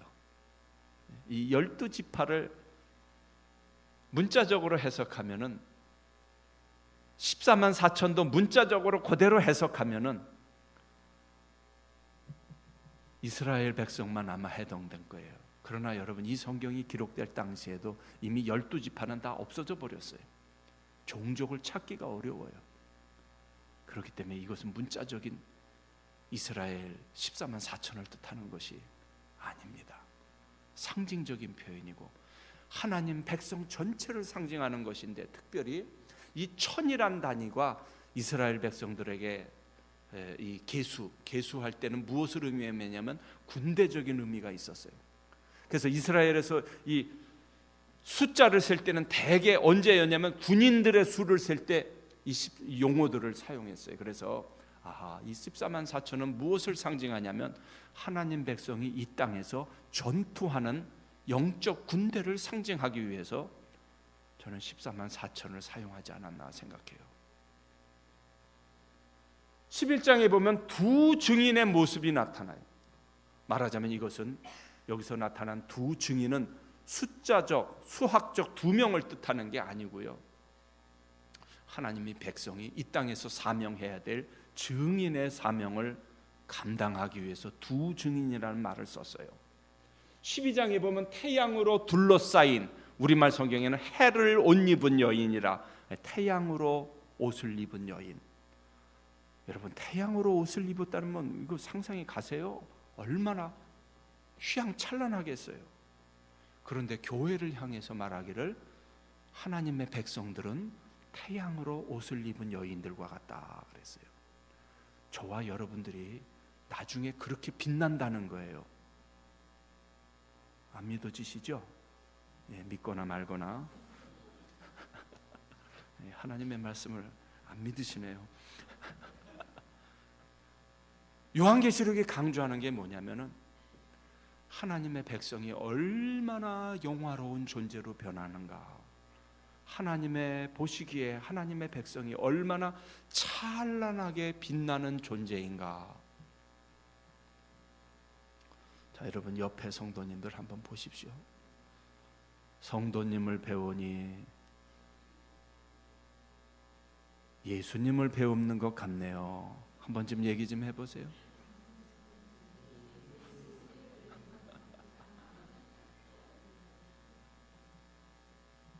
아니 요한일서에 실제로 그렇게 기록되어 있다니까요. 그의 나타나실 때가 되면 우리 주님 재림하실 때가 되면은 우리가 예수님과 같이 변화될 줄을 아노라. 아멘. 이게 제 말인가요? 아니에요. 예수님이 오실 때가 되면 우리가 예수님과 같이 영화로운 존재로 변화된다는 거예요. 요한계시록이 가르치는 이 교회에 대한 메시지의 가장 중심이 바로 그거예요. 이 영광이 얼마나 놀랍고 찬란한지 우리가 상상할 수도 없다는 거예요. 그 나라가 이루어질 때 되면 우리가 우리의 변한 모습에 우리가 다 놀란다는 거예요. 아니, 그리고 옆에 있는 성도들이 이 지상에 있을 때는 별 볼 일 없는 것 같이 보였는데 그때가 되면 엄청난 존재로 변화될 거라는 거예요.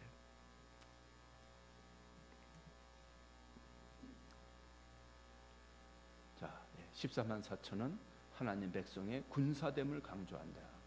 자, 다섯 번째, 조금 좀 더 해도 되나요? 시간이 조금 지났는데요. 혹시 이 시간 이후에 무슨 다른 프로그램이 있으신가요, 목사님? 성가 연습이요.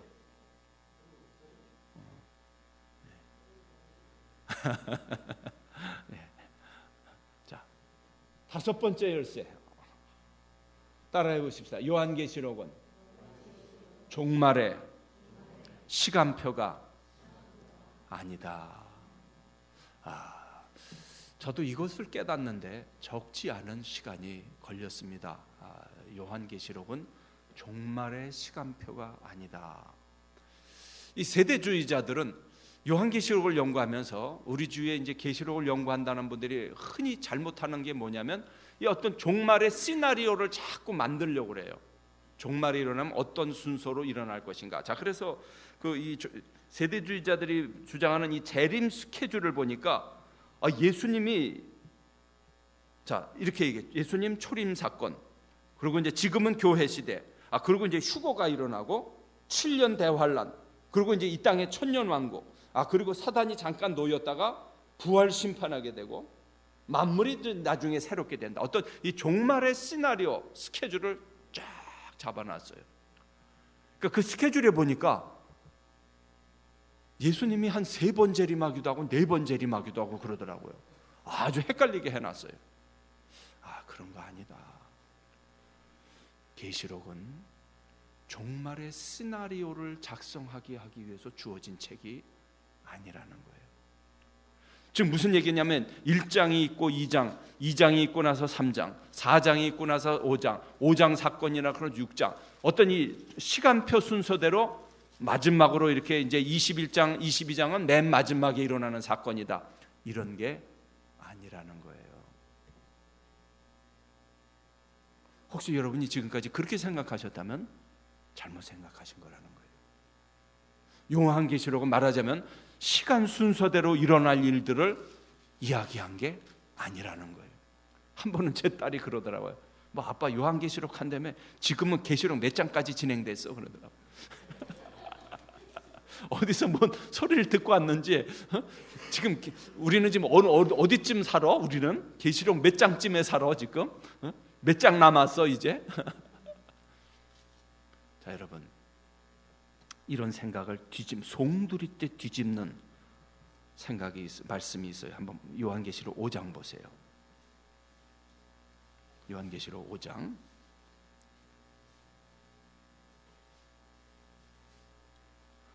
13절을 보세요. 요한계시록 5장 13절.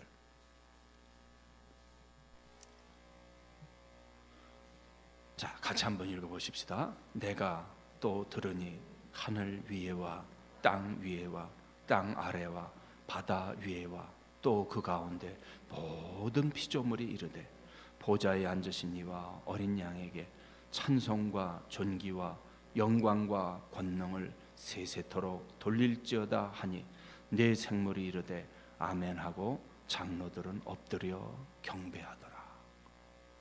자, 이 계시록 4장 5장을 가리켜서 천상의 예배 장면이라고 그러는데요. 여기 보면 이제 마지막 이 천상의 예배 장면이 나오는데 누가 참여하냐면 모든 구원받은 하나님의 피조물들이 다 참여하는 모습이 나타나요. 자, 여러분, 이거 이루어졌나요? 안 이루어졌나요? 아직 이루어졌어요. 이 찬양에는 누가 참석하나요? 저와 여러분들도 참석할 거예요. 구원받은 모든 하나님의 백성들이 다 참석해요. 무슨 얘기냐면 종말의 사건은 21장, 22장에 있는 게 아니에요. 이미 앞에도 나타나요. 또 볼까요? 계시록 6장 보세요. 계시록 6장 보면 12절 보세요. 계시록 6장 12절. 내가 보니 여섯째 인을 떼실 때에 큰 지진이 나며 해가 검은 털로 짠 상복같이 검어지고 달은 온통 피같이 되며 하늘의 별들이 무화과 나무가 대풍에 흘려 설익은 열매가 떨어지는 것 같이 땅에 떨어지며. 자, 그 다음에 16절을 읽겠습니다. 같이 읽어볼까요? 산들과 바위에게 말하되 우리 위에 떨어져 보좌에 앉으신 이의 얼굴에서와 그 어린 양의 진노에서 우리를 가리라. 그들의 진노의 큰 날이 이르렀으니 누가 능히 서리요 하더라. 자, 15절에 보니까 땅의 임금들, 왕족들, 장군들, 부자들, 강한 자들, 모든 종과 자유인이 굴과 산에 바위 틈에 숨어 말하되 우리 위에 떨어져 하나님의 얼굴에서와 어린 양의 진노에서 우리를 가리우라. 자, 하늘의 별들이 우수수 다 떨어지고 하늘이 그냥 어두워지고 온통 핏빛같이 되며 태양도 어두워지고 다 된다고 했어요. 여러분, 이런 일이 언제 일어나나요? 이런 일이 언제 일어나죠? 예수님 재림 때 일어나요. 마태복음 24장에 보면 인자의 임함이 이러하리라. 하늘에 이러한 징조가 있을 때 인자가 임하리라. 예수님 재림하신다는 게 지금 6장에 나타나고 있어요. 그러면서 뭐라고 그러냐면 사람들이 그때가 되면 막 숨을 것이다. 이 땅의 권세 잡은 자들도 막 하나님과 어린 양의 진노의 날이 있는데 하나님과 어린 양의 사랑이 무한히 계속되는 게 아니라는 거예요. 심판하실 때가 오는데 사람들이 막 쥐구멍이라도 들어가서 숨고 싶은 때라는 거예요. 어디 내 얼굴을 가리울 데 없을까? 바위 틈에 가리울 데 없을까? 우리 숨바꼭질 하듯이 막 숨을 듯이 어디에 숨을 데가 없을까? 그때가 온다는 거예요. 마지막 때의 모습이 벌써 계시록 6장에 나타나 있어요. 자, 시간적으로 지금 진행되는 게 아니라는 걸 말씀드리는 거예요. 자, 계시록 7장을 보세요. 계시록 7장 16절. 그들이 다시는 줄이지도 아니하며 목마르지도 아니하고 해나 아무 뜨거운 기운에 상하지도 아니하리니 이는 보좌 가운데 계신 어린 양이 그들의 목자가 되사 생명수 샘으로 인도하시고 하나님께서 그들의 눈에서 모든 눈물을 씻어 주실 것이미로라. 이거 어디서 일어나는 사건이에요? 천국에서 새하늘과 새 땅에서 일어나죠. 이미 요한계시록 2장 22장에 보면 저주가 없고 모든 눈물을 다 씻겨 주실 것이고 똑같은 사건이 지금 계시록 7장에 나타나고 있어요. 무슨 얘기예요? 요한계시록은 시간 순서대로 진행되는 책이 아니라는 거예요. 자, 그래서 요한계시록을 순환적이요 반복적인 책이다. 사이클이 있다는 거예요. 어떤 분은 이 8주기를 이야기했어요. 예수님의 재림을 정점으로 해서 계속해서 반복되고 또 반복되고 반복되는 책이다. 어떤 예언 목록집 같이 몇 년 몇 월 며칠 같이 이제 예수님이 재림 전체 시나리오에서 몇 년까지 이렇게 진행되고 그런 책이 아니라는 거예요. 계시록을 읽을 때 그렇기 때문에 우리가 조심해야 될 게 뭐냐면 어떤 종말 스케줄을 잡으려고 하지 말라. 여기에 많은 무리가 있었다는 것이죠.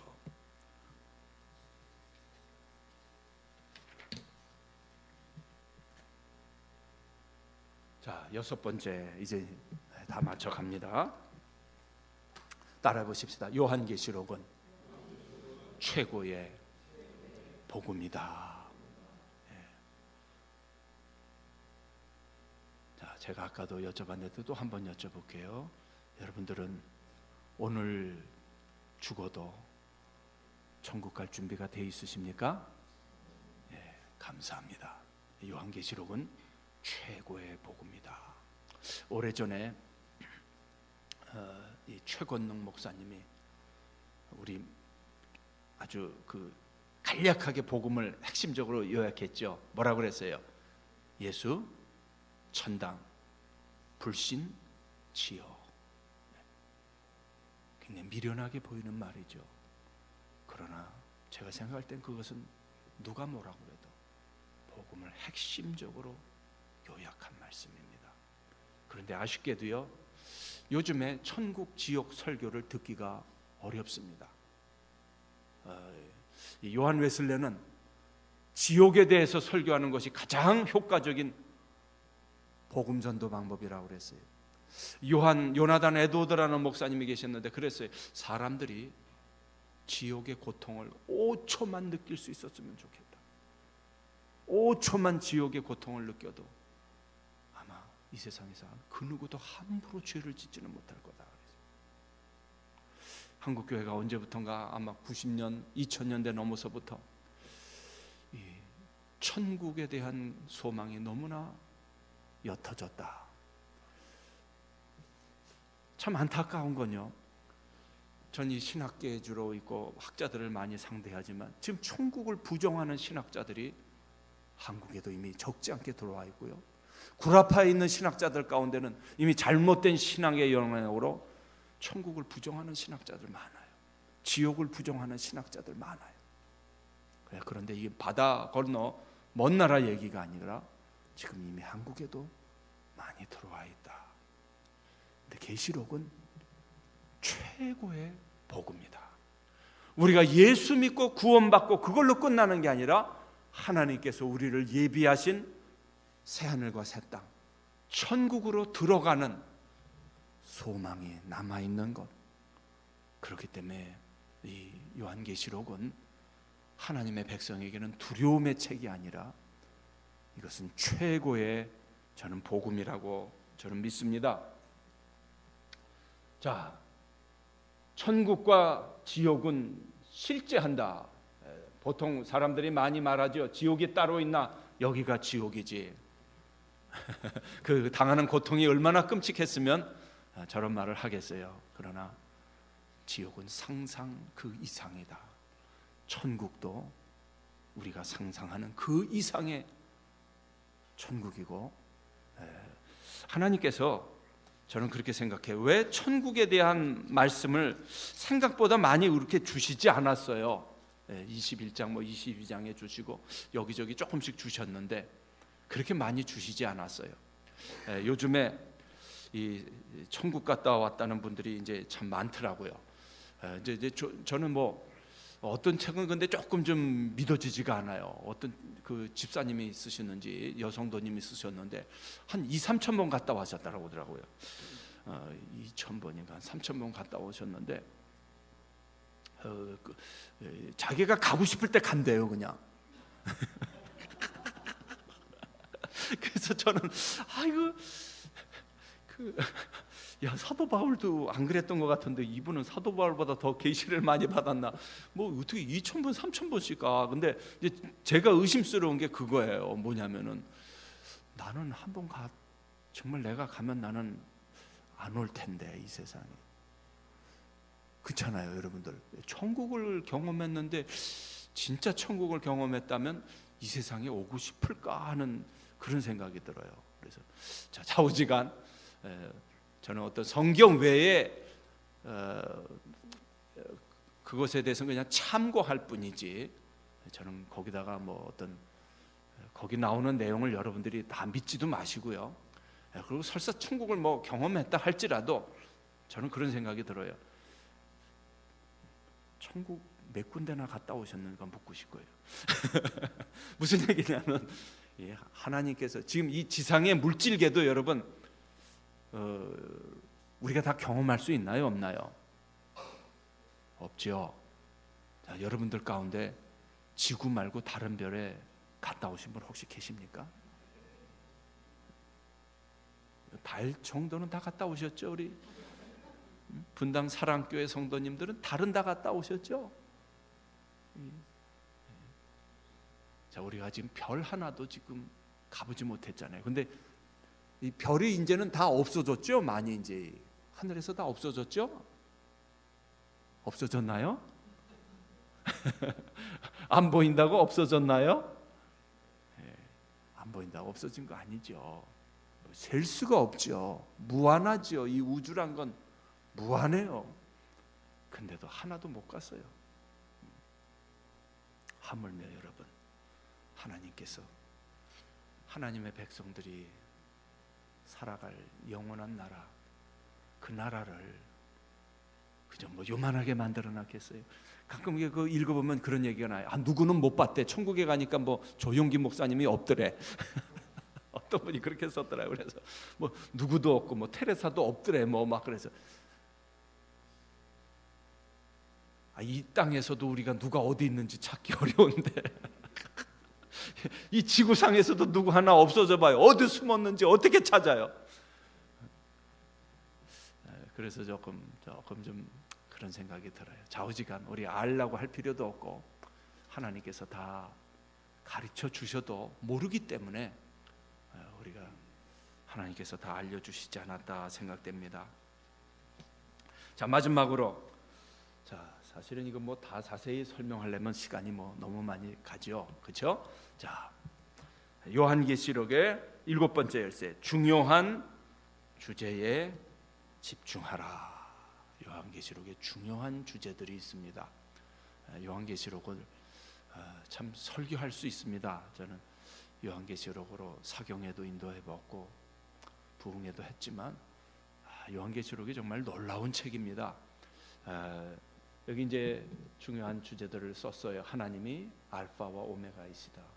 예수님이 얼마나 영화로운 분이신가. 요한계시록에 나타난 이 심판의 성격이 무엇인가. 제가 이제 이 신정론이란 말을 썼지만 요 나중에 좀 자세히 또 설명을 하겠습니다. 교회라는 주제가 얼마나 중요한 주제인가. 영적인 전쟁을 대비하라. 요한계시록은 찬양과 경배의 책이다. 아마 처음 듣는 분들도 많을 것 같아요. 근데 계시록이 얼마나 이 독설로지, 하나님을 영광 돌리고 그 경배하는 그런 모습이 나타난지 몰라요. 새하늘과 새 땅을 바라보라, 사모하라. 자, 한 오늘은 여기 요 정도까지 하겠습니다. 혹시 질문이 있으시면 좀 해주시기를 바랍니다. 조금 좀 한두 분 질문을 좀 받겠습니다.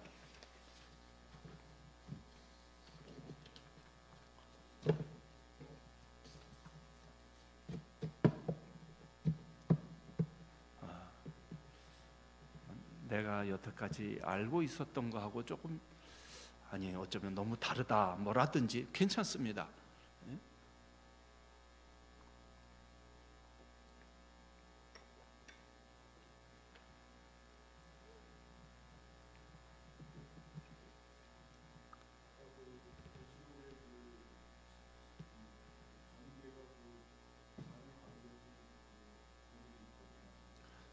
시간적인 진행이 아니라는 거죠. 예, 크로놀로지컬이라고 그러죠. 크로놀로지컬, 시간적인 진행이 아니라는 거죠.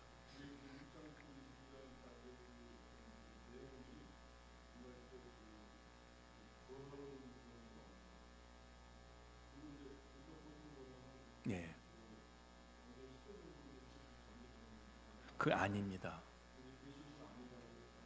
예.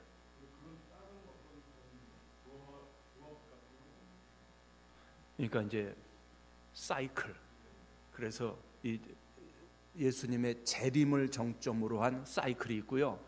이제 글쎄 이번에 다룰 수 있을지 없을지 모르지만 굉장한 조화가 있습니다. 예를 들면은 이제 7 심판 보면은 계시록이 굉장히 아주 정교하다는 게 느껴져요. 그러니까 이제 사도 요한이 계시를 받으면서 그냥 계시 받은 대로 그냥 막 쭉쭉쭉쭉 쓴 게 아니에요. 예를 들면은 그 7 심판이 보면 특히 이제 7수, 그래서 이제 완전수라고 하죠. 아주 중요한 질문하셨는데요. 읽으면서 참 놀랄 때가 많아요. 7 심판 같은 게 보면 7인, 7 대접, 7 나팔, 7 대접 이렇게 딱 진행이 됩니다. 그러니까 아주 굉장히 언뜻 보면 이 7이라는 수를 정확하게 탁탁탁탁 다 채워요. 그러면서도 인 심판 가운데도 일곱 첫 번째 인부터 네 번째 인까지는 말 심판, 그리고 나팔 심판 같은 경우에도 보면은 땅 바다 강해 이렇게 딱 네 심판까지 아주 정교하고, 일곱 대저 심판도 땅 바다 강해 넷째 심판까지 정교하고, 그리고 이 7이라는 말도 그 일곱인 심판의 경우 보면은 다 심판 내용이 아니에요. 다섯 번째 인 때 있을 때 보면 거기는 순교 당하는 성도들의 기도가 나와요. 그리고 일곱 번째 인도 보면은 어떤 심판 내용이 아니에요. 그러면서 일곱 인이라는 그거를 딱 채워요. 그리고 또 재밌는 건 뭐냐면은, 제 말을 따라오시겠습니까? 여섯 번째 인부터 일곱 번째 인 사이는 보면 계시록 6장에 보면은 첫 번째 인부터 여섯 번째 인까지 기록되고, 여섯 번째 인부터 일곱 번째는 중간에 쉬어버려요. 그래갖고 그 계시록 7장이 나오면서 거기서 14만 4천에 대한 기록이 나와서 거기서 딱 끊어져요. 그러니까 이 심판이 쫙 진행되는 것이 아니라 여섯 번째 인부터 일곱 번째 사는 딱 중간에 끊어져요. 그러다가 쉬었다가 다시 또 시작되고, 그리고 일곱 나팔 심판도 보면 여섯 번째 나팔부터 일곱 번째 나팔은 거기서 딱 끊어져요. 그 8장 9장은 일곱 나팔 심판이 진행되는데, 첫 번째 나팔부터 여섯 번째 나팔까지 진행되면서 그 여섯 번째하고 일곱 번째 나팔 사이는 진행되는 게 딱 끊어지면서 10장, 11장이 나타납니다. 그러니까 나중에 이제 또 보여드리겠습니다. 이 구조가 굉장히 사실은 조화가 있고 정교하고 치밀합니다. 일곱 교회를 택한 것부터가 벌써 뭐 이 소아시아 지역에 일곱 교회만 있지 않았을 텐데 일곱 교회만 대표적으로 딱 져요. 그래서 이 일곱이라는 수가 아주 조화롭게 사실 또 이제 진행되죠. 그러니까 이제 이 크로놀로지 시간적으로 진행되지는 않지만 그 안에 아주 굉장히 정교한 아주 그런 구조가 있습니다. 사실은요.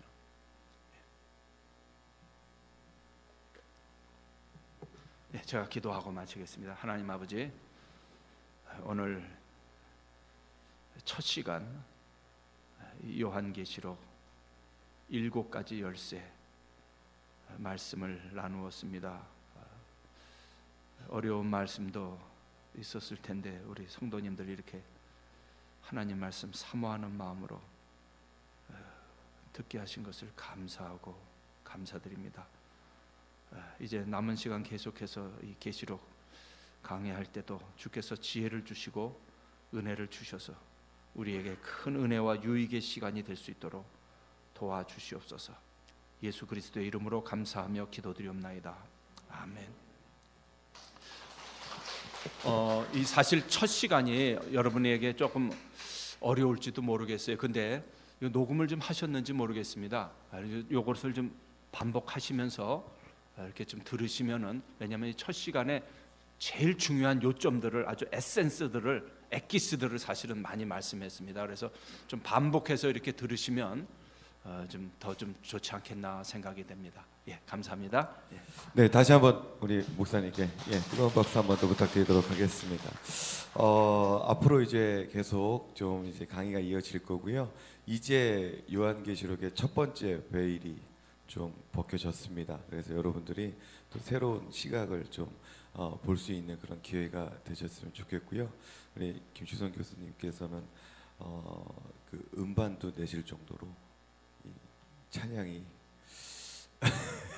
원래 전공은 성악이십니다. 다음 주에는 아마 고 베일도 좀 벗겨지지 않을까 싶기도 하고요.